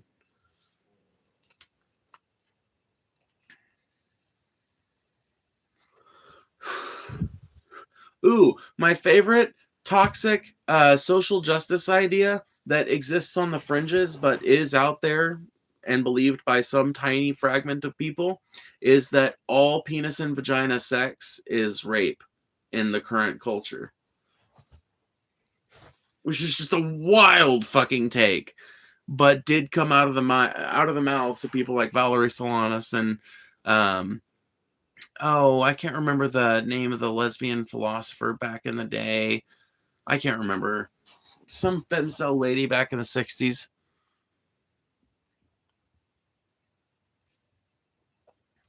I'm not kidding. Dude, you guys think I'm joking. I'm not. Like, here's the thing. In a lot of shit that the right wing says about the left, you can find these weird fragments of truth, but it's like they'll take for example, like the whole social justice warrior thing was kind of that, but it never really died away. Like it really never fully went away. And so now you'll hear people saying all kinds of weird, reprehensible shit about the left. And usually what they're talking about is one leftist academic in some paper somewhere that went viral for 5 minutes said some stupid shit in an opinion piece. You know what I mean? Like 90% of the time, if you hear the right wing going around acting like the left is all involved in some kind of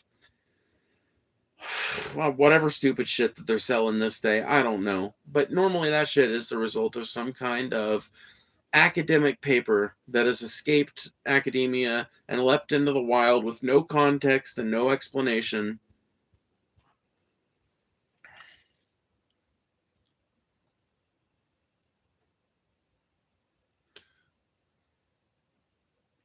That take from that person was crazy. What do they think about giving birth? I do not know actually what the what the like hardcore feminists of the 60s and 70s that originated those talking points. I do not know what they would have made of childbirth. I imagine they would have found it equally exploitative, but that's just my imagination. I mean, that's just me assuming, you know.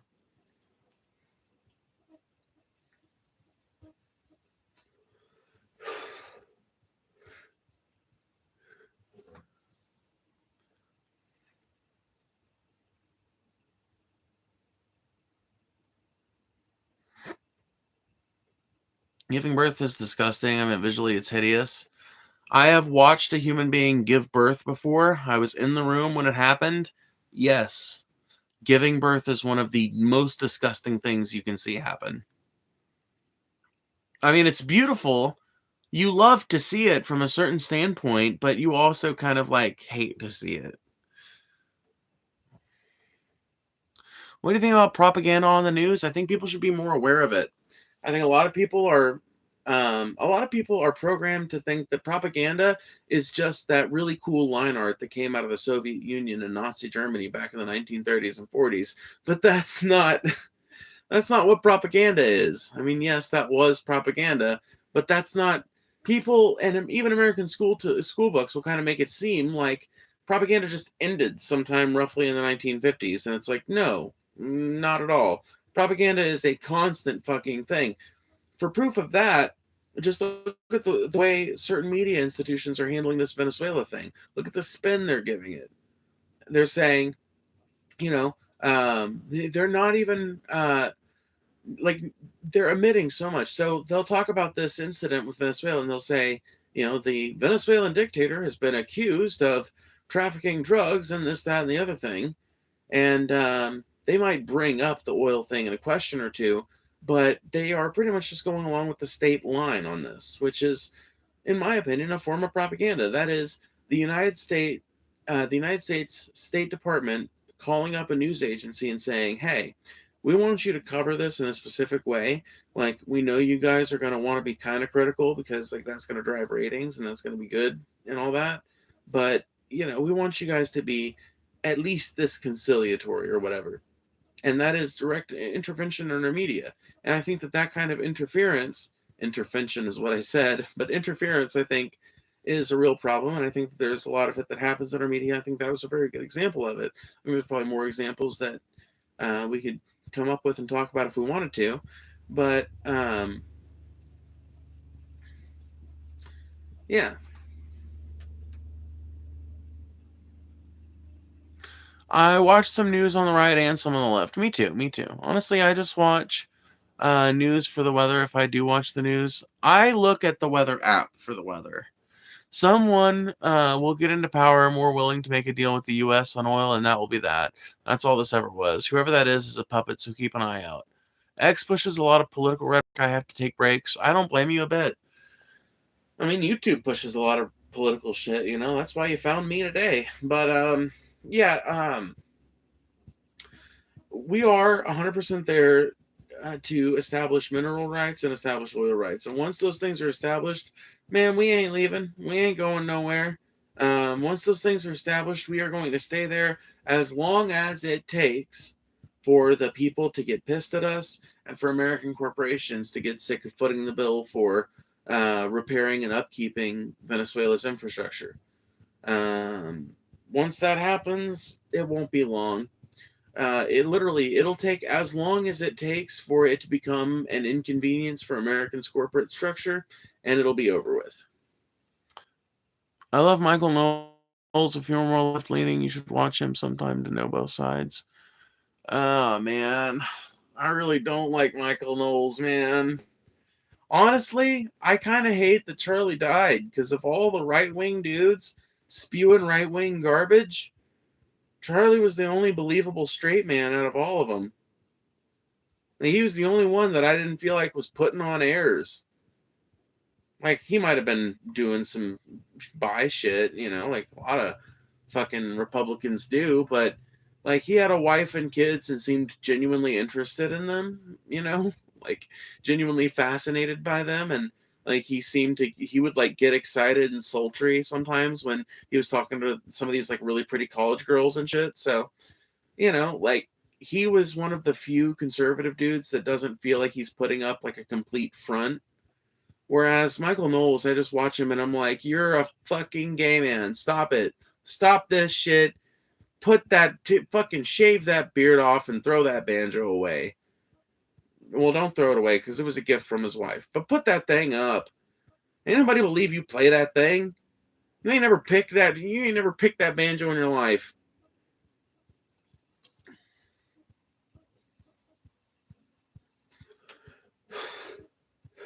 No, I'm being a little hard on Michael. I don't know. I don't watch enough of Michael Knowles' content to really have or am I getting him confused with Matt Walsh? Is Matt Walsh the one that's got the fucking banjo in the background?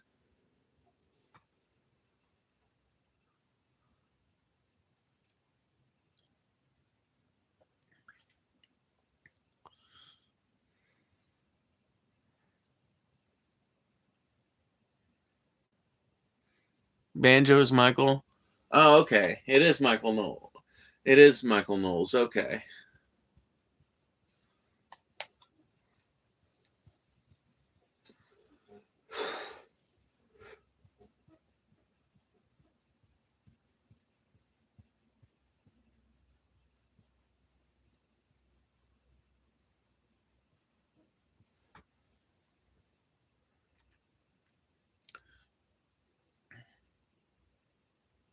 I don't want one anymore when I'm broke.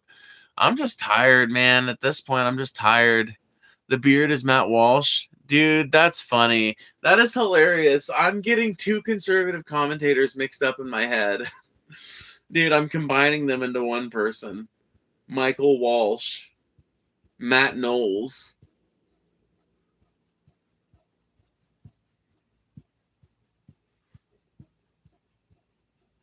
No, I don't know. I find Michael Knowles and Matt Walsh and Ben Shapiro, I find the whole fucking crowded lot of them pretty insufferable.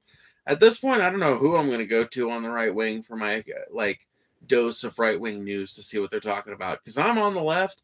I'm always going to be on the left. I'm always going to be an anarcho-syndicalist. But I like to know what people on the right think about shit. And you really don't get that if you're listening to just debates with lefties. Because I've talked about this before, and this is just a thing that happens to political people in general. It's not just on the right, but there is a tendency among super politically involved people to moderate themselves and their positions or the presentation of those positions when they are speaking with specific audiences.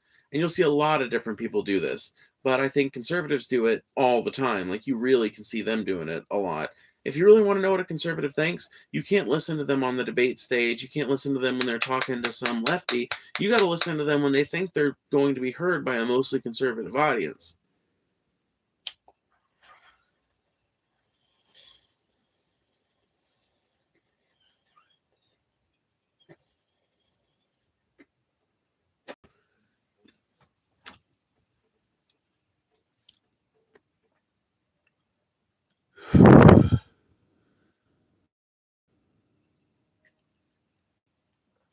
So Google says about 2% of people are reportedly gay in the US, while a little over 9% are in the LGBTQ. If everyone was honest, what do you think the true number of gay people are? A little or a lot?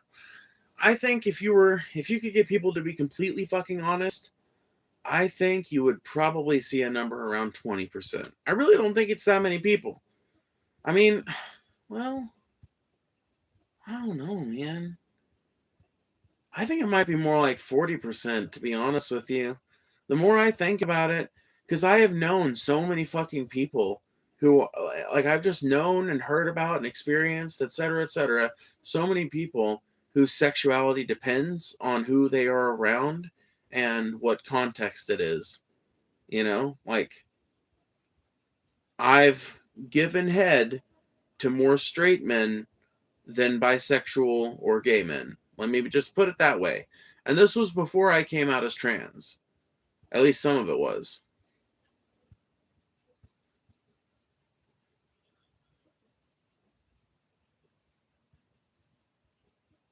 So I think that there are a lot of, especially guys, that lie about their sex identity and their willingness to engage in homosexual activity.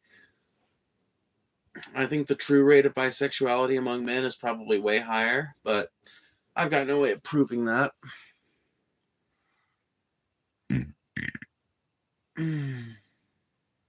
Well, no, that's what I mean. When I say I'm just using gay as a stand in, and I really shouldn't, I mean bi.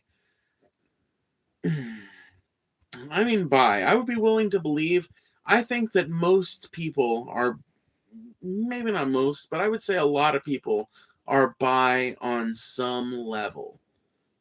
And I would say probably 40% of dudes, if they were being honest, are pretty fucking bi. And there are a number of situations in which they would absolutely love to engage in some homosexuality, but I don't know that for sure. It's just a guess based on trends, if you will.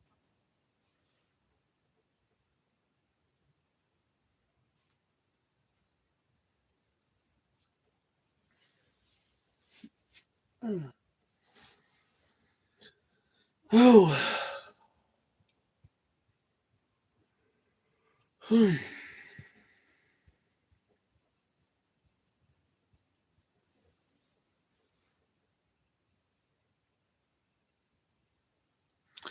Wait, but 1 in 15 people are gay. That's my estimate, but that would be approximately 15%, and not everyone needs to disclose or declare their orientation. Well, yeah, I agree. I don't think people should be compelled to fucking say that they're gay or that they're not gay or whatever. We're just talking about statistics here. And I would say 15% of people outright gay. I would say 15% of people might lean more towards same-sex attraction than they do towards opposite sex attraction, maybe.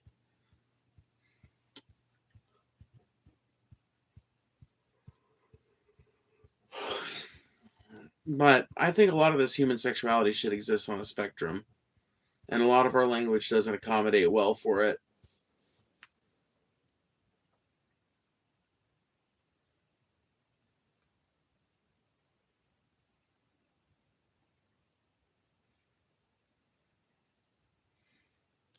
What are your thoughts on Nick Fuentes?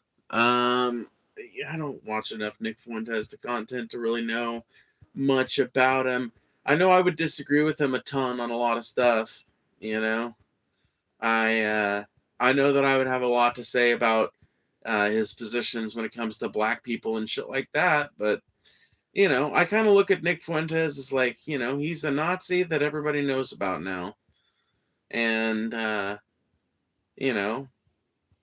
listen, Nick Fuentes has been a fucking prominent political figure, if you want to call him that, for around 7 years now, and he goes in and out of the national consciousness. He goes in and out, and a lot of times his popularity is being propped up by robots and shit like that. But leaving all that aside, I don't think Nick Fuentes is some kind of threat to American democracy or anything like that. I certainly wouldn't want to see his political opinions repressed in any way. But I also don't think that his political opinions have much merit, I'm not a Nick Fuentes fan for sure. I think he's kind of an idiot. But I would like to debate him. Don't think he would debate a trans woman, but if he will, maybe we can set something up. Because people were begging me to debate him when he was in the news there for a while. When he was kind of in the news there for a while, people were like, debate Nick Fuentes, debate Nick Fuentes. And I kept saying, no, don't want to do it. Sounds boring. No. But now I've just started saying, yeah, if you can get a hold of him, tell him I want to debate him. Have him hit me up. I'm pretty unreachable, though, so ironically, even if Nick Fuentes were to hit me up, I probably wouldn't see it for 2 weeks. The moment would have passed.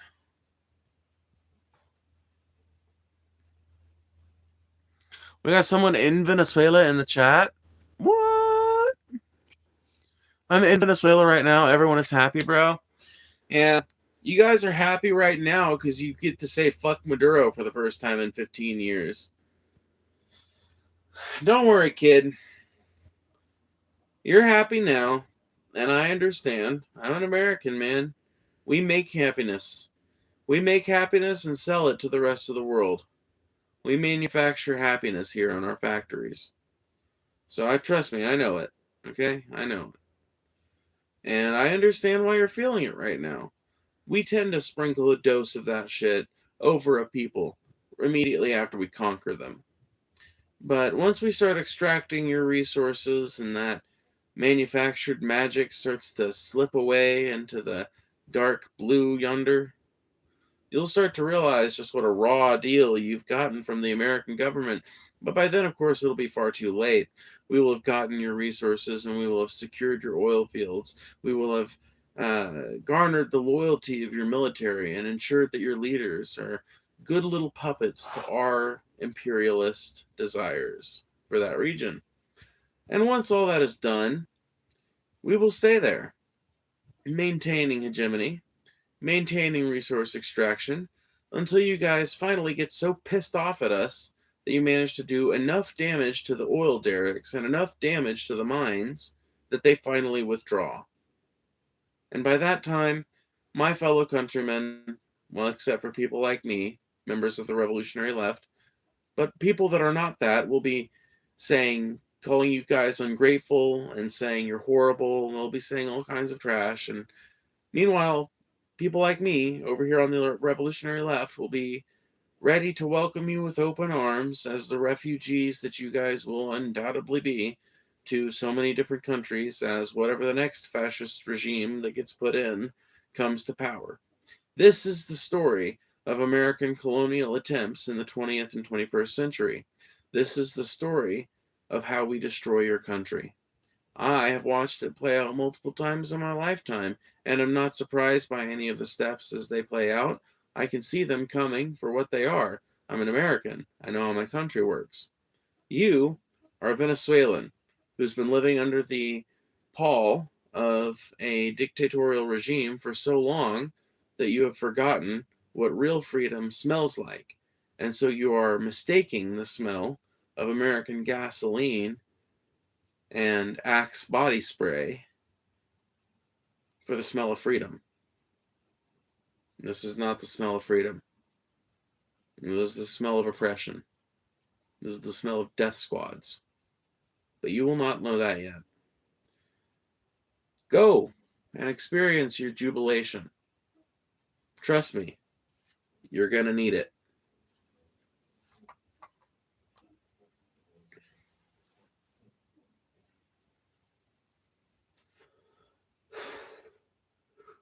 You're going to need that positive energy when the infrastructure that we built starts falling apart and we stop repairing it. You're going to need all that positive energy when the democratically elected government of your country doesn't materialize, because America doesn't allow it to materialize. You're going to need that positive energy.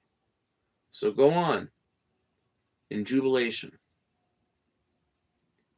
Go on from me.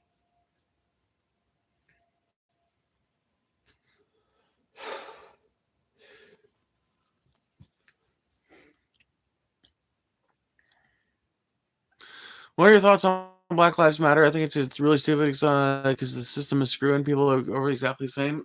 No, the system doesn't screw people over exactly the same.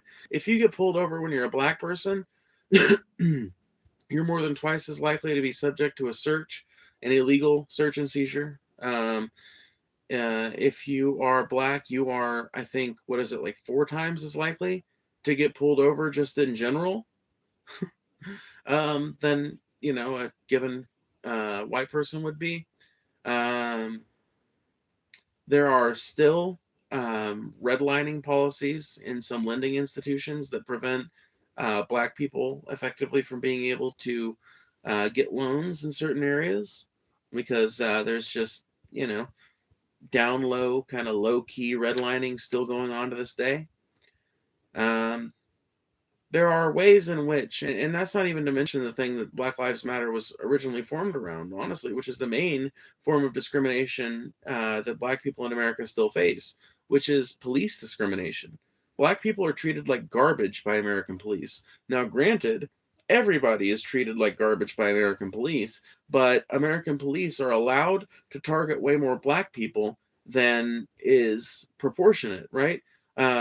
Police are actually trained to look at a black person. Like, cops are trained basically to profile black people for crime, to assume criminality out of them. Not necessarily to assume criminality out of them, but more to assume that any given crime is more likely to be committed by a black suspect than a white suspect. And so that's who they look for. And that's what they're looking out for. So, like, they'll see a white person commit a crime, not think that much of it, but they'll see a black person do something that looks suspicious but isn't a crime, and they'll stop that person and interrogate them and fuck their day up, all because they just happen to be looking suspicious at the wrong moment to the wrong cop. Meanwhile, a mile back, they just passed, some white tweaker pulling a catalytic converter off a truck that wasn't theirs. It's just like that kind of policing bias is what Black Lives Matter was originally formed around. And I think that it's got the best, clearest, most easily made point of all. You can just look up videos of black people getting treated in ways that we just don't treat white people in this country usually. Like, black people getting thrown to the fucking ground, getting their heads beaten in. I literally covered a video the other day on my live stream of this black guy in a jail in a restraint chair with one of his hands secured in a thing. He's got one arm secured and the other arm is not even active. It looks like it's limp. And this cop starts punching him in the stomach and punching him in the leg, claiming it's pain compliance. Literally, like, huh?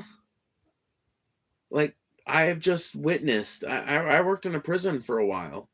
6 months I worked in a prison. My training period was only like 6 weeks long. So after that, I was in the thick of that shit. And I had a job as a tower officer. So I got to see the fucking interactions between people.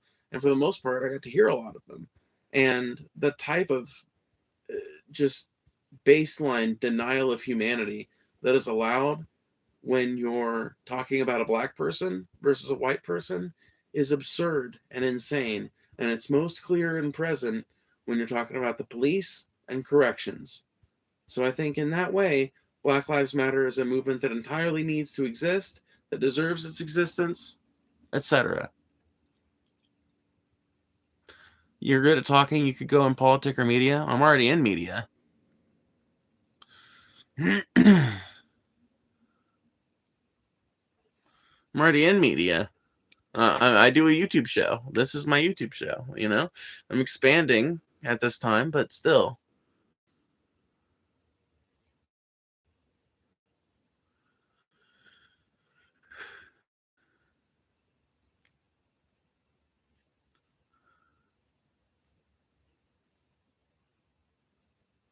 They target the poor, honestly. I'll be at a bus stop and go to jail for looking like a person that stole something I just got off work. Well, yeah, I mean, like, they go after the poor people, like, for sure. Yes, it's also classism, yeah, but I feel like, you know,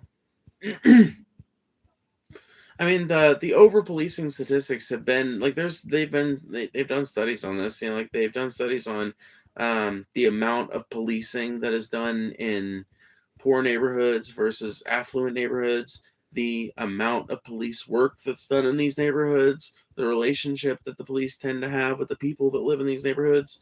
It's like, you know, in a lot of places in upper class, like upper crusty kind of neighborhoods, a lot of times the cops that fucking watch over that neighborhood live in or very close to that neighborhood. Whereas a lot of times in poor areas, they'll hire a cop from some richer area of town, or, you know, the people who end up becoming cops just end up being from those richer areas of town, and they end up getting the ability to police this population of people they have no connection to whatsoever.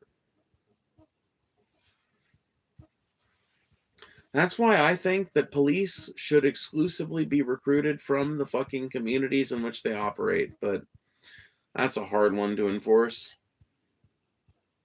You know, like, how long do you require someone to have lived there before you can let them be a cop, you know?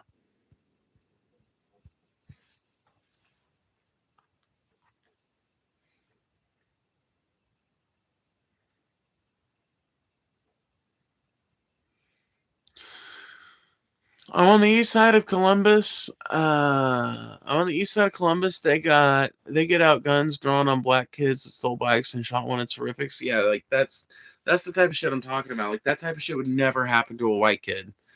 Thank you so much for the $2. I appreciate that, Tashiri. Toshihiri? Oh, Toshihiri.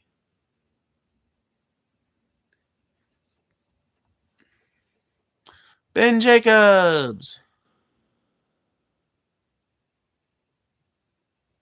It didn't let you send the message. Well, send it here. Send it here, and I'll look at it. I'll see it. You'll have to retype it, but I'll see it.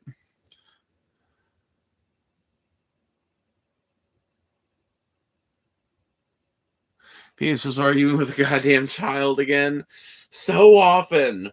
I will get hours into one of these discussions only to find out that I'm arguing with, you know, my son, basically.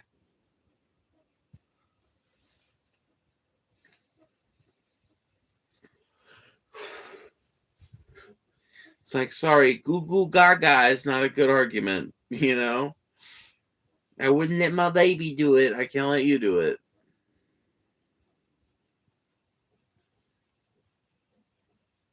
Sorry, but that ball's not gonna take him. Is not an argument. you know?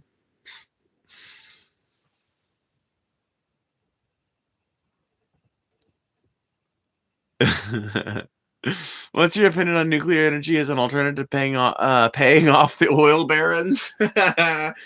I like it. I don't want it to be up close in the middle of cities and shit. That just sounds like inviting disaster. But I think that with transmission technology as good as it is these days, I see no reason why we couldn't have, a nuclear plant 30 miles outside of every major city, And if we did, that would reduce a tremendous amount of demand on the overall power grid, meaning that we could start to look into a more decentralized power, not a yeah, I guess sort of you kind of, because like the power network is kind of already decentralized, I mean, not really. It's not in power structure, but in like the terms of how it works, And I think that you could create a more I don't know how to put it. Like you could focus more on renewables of other kinds if you would just build a few nuclear plants around America's major cities, take some of the load off the grid as it exists right now, start decommissioning some of these coal plants and turning them into, biofuel plants or plants that run on incinerating trash or whatever, right? Like there are a number of different technologies that these could be converted to or just torn down completely and turned into parks, maybe. I don't know. Turned into skate parks? Who the fuck knows? But um it would be easier, I think, for us to look into sustainables of other kinds and to start rolling them out gradually if we did something like that. Or even we just keep the coal plants online until we've established more of these renewables and then we start taking them offline. I don't know. I'm not a fucking civil engineer. I'm just telling you, if we did establish some more nuke plants in places reasonably distant from America's major cities, then in theory, we could reduce enough demand on the grid to where we could start um, implementing and experimenting with big implementations of solar power and wind power and stuff like that across much larger markets. But I don't know. Maybe I'm just thinking too hopefully here.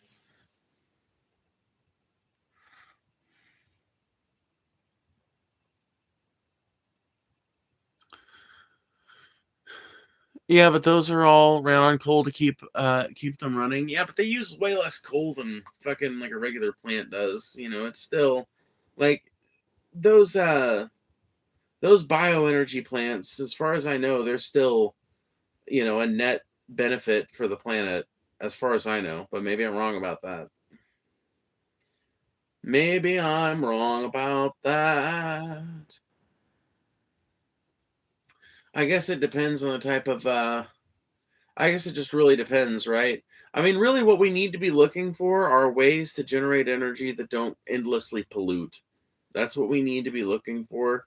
Like the biggest problem, honestly, with coal, even more than like the fact that it has to be mined up out of the ground, the biggest problem with coal is how pollutive it is and how pollutive everything that's used to process it is.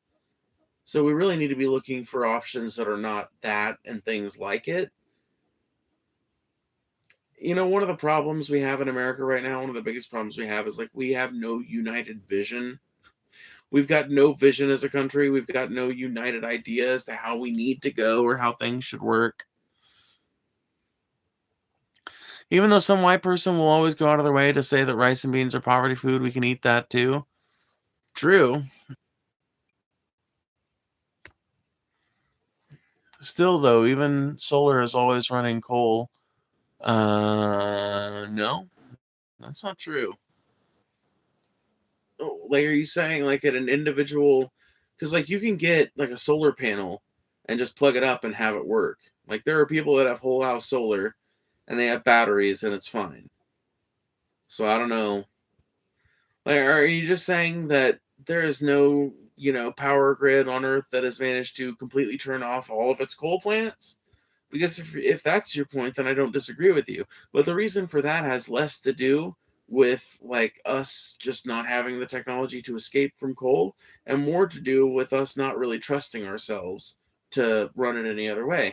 Like, the reason why there are still coal plants online, even in highly renewables focused energy markets, is because you still have, like, you have to have some way to scale generation up and down. Renewables often operate on time schedules, like the wind is most active during this season of the year, or the wind is most active during this time of day. Obviously, the sun's only available for a maximum of 14 hours a day, give or take. And it's usually more around 10 to 12 hours, so solar's got obviously a limited amount of time it can work every day. Hydro can run all the time, but it runs at one capacity, right? Like, once you've got it up to full capacity, you can reduce the amount of power it's producing to a certain degree, but you can't ramp it up. It's got a maximum limit that it can go, and a maximum number of turbines that are there, and it's not very easy to scale that production up because it's incredibly difficult to add another turbine slot.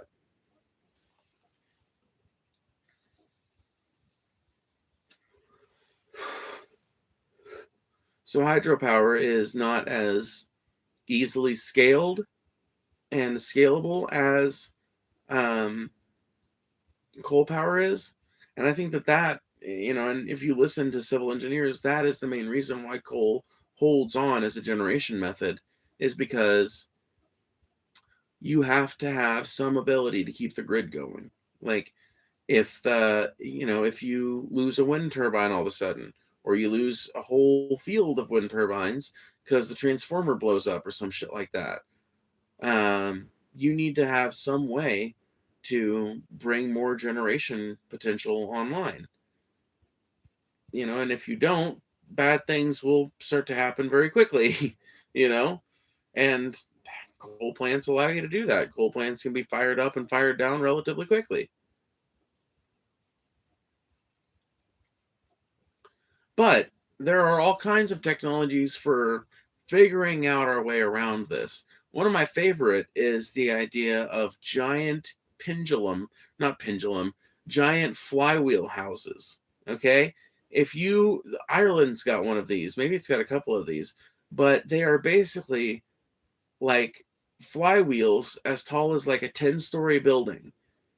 And they are massive, heavy bitches, but they're connected to a generator.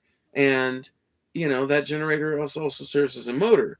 And it's built so that it does not, it takes a lot of power to get it going and everything, but to keep it going does not take that much power. But should the power go off or something on that grid, then the flywheel starts, instead of being spun by the motor, it instead starts spinning the armature and producing power as a generator. Now, granted, it kind of has to use like a CVT kind of thing to make sure that as the flywheel slows down, that the amount of power delivered to the generator remains relatively consistent until you get to a certain point, at which point the flywheel is no longer effective as a generator.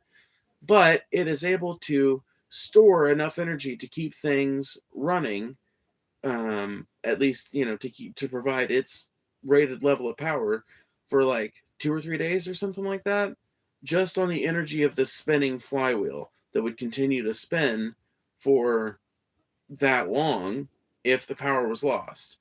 Now, I don't know that they've stress tested this thing, so I don't know that it exactly works like that, but it would not be surprising to me if it did. Inertia can do crazy fucking things. So the flywheel idea is one idea, but the big problem with renewables and sustainable energy is storage, which is why I think hydro is going to have a much bigger fucking role to play. Because one of the ways in which hydro is scalable and is kind of useful in this arena is the fact that with hydro you create a reservoir and you can choose, right? You can choose to just open that up and design that reservoir to function at full power generation capacity while the reservoir is at its very top. Or you can choose to build the reservoir so it's just an emergency power supply. And that, normally all the water just runs through a little, pass through gate at the bottom and runs over the spillway. But whenever you need power from it, you open up some of the slips, you power on some of the turbines, and there you go. Within 30 minutes or whatever, I don't know how long it actually takes to get a hydro plant up and running, probably a lot longer. But within 2 hours, you've got power ready for the people. Yeah.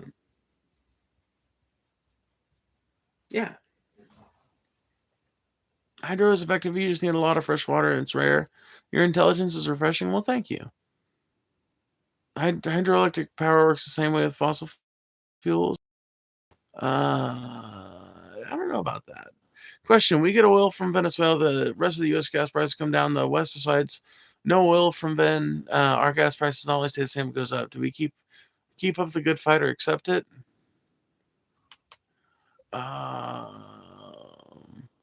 What do you mean keep up the good fight?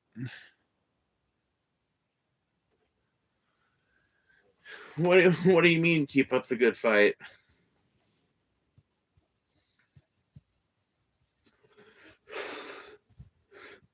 I mean, yeah, ethanol's an idea, and I do think that, every fucking engine should be flex fuel at this point, but, let's not fucking put all our eggs in one basket, okay? But you are right. That is something that we should be looking into as well. It's horrible on engines. It's not really bad on engines that are designed for it. I mean, there are engines that are designed to run ethanol and shit, you know?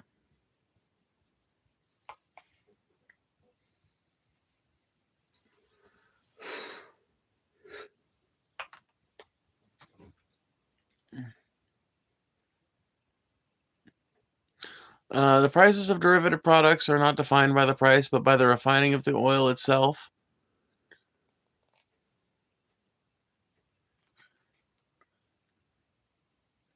Okay, that makes sense.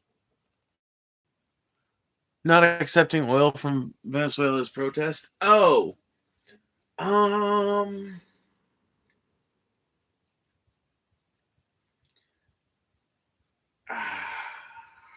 I think that what should be done is that you should not accept Venezuelan oil on principle. But what I think will be done is that they'll put up a fight about the ethics of this and about the mechanism of it, but they ain't gonna put up no fight about the oil billions. Trust me. Something tells me neoliberal Gavin Newsom's main problem with this is not the massive amount of oil profits that are about to be made.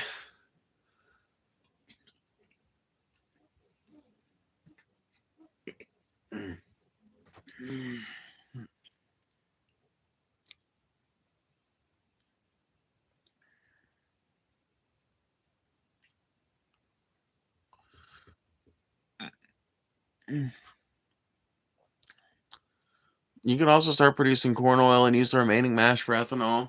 Now you're talking, because that corn oil could be further refined into biodiesel.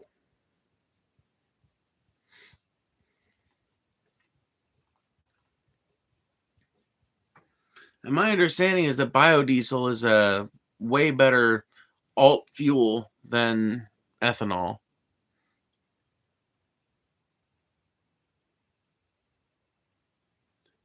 Maybe energy reduction is a conversation, but probably not. I'm probably just a dangerous terrorist for saying so. I probably just hate America because I mentioned energy reduction.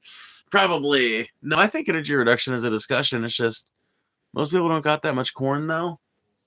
I mean, most people ain't got gas neither. I don't know. I'm not like, I don't expect people personally with their own farms and gardens to fuel their vehicles, man. Are you talking about like other countries don't have enough oil or don't have enough corn or whatever? Yeah, well, I mean, tough titty, said the kitty, but the milk's still good. I don't know, man. They're gonna find it. They'll fucking trade with us to get it, or they'll start growing it. They'll figure it out. They'll get it figured. Trust me. They'll make something work.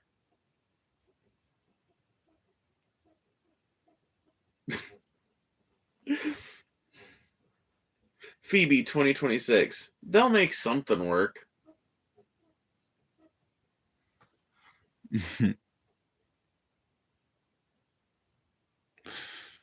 You got it right. Make your own Propel juice. We have tons and tons of corn in America. We can make our EPO with this.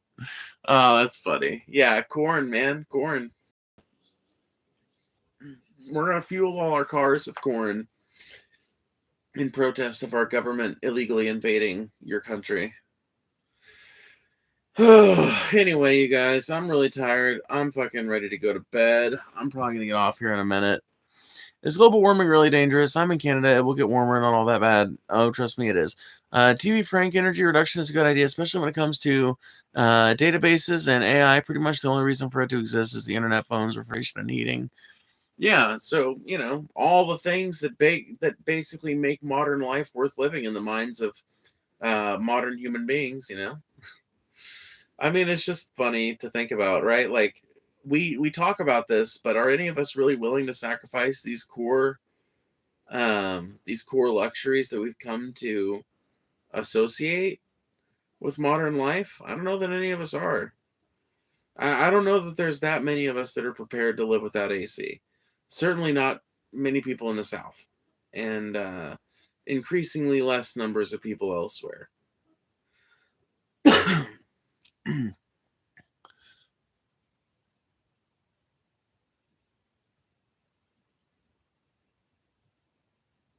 Everybody here is weeding, or what? The topics here just keep getting better. Hell yeah. I think I just want to fight a war on Christmas. Forget I said energy reduction. It's very dangerous. Oh, okay. War on Christmas, then it is.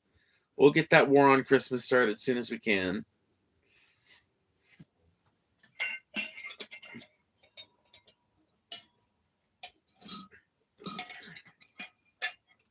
Santa roasting on an open fire. His suit burning up the nose.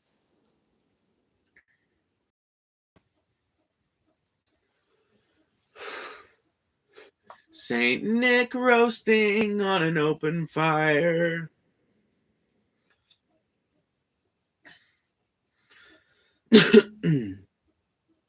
War on Christmas all day long.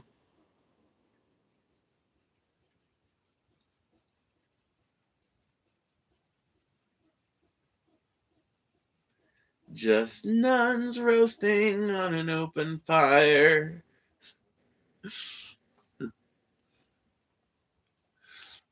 I never imagined talking to an ordinary American about Venezuela, but the important thing is that they now know where Caracas is. Hey, I knew what Caracas is, or was, kinda.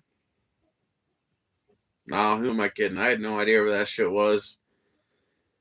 Dude, I had to be fucking informed that you guys were on the Atlantic Ocean, not the Pacific Ocean. Okay? I'm a retard. Don't listen to shit I had to say about anything. Don't listen to a goddamn thing I have to say about a fucking thing. I'm an idiot. I had to learn on the map, in real time, that Venezuela is, in fact, an Atlantic country, not a fucking Pacific one.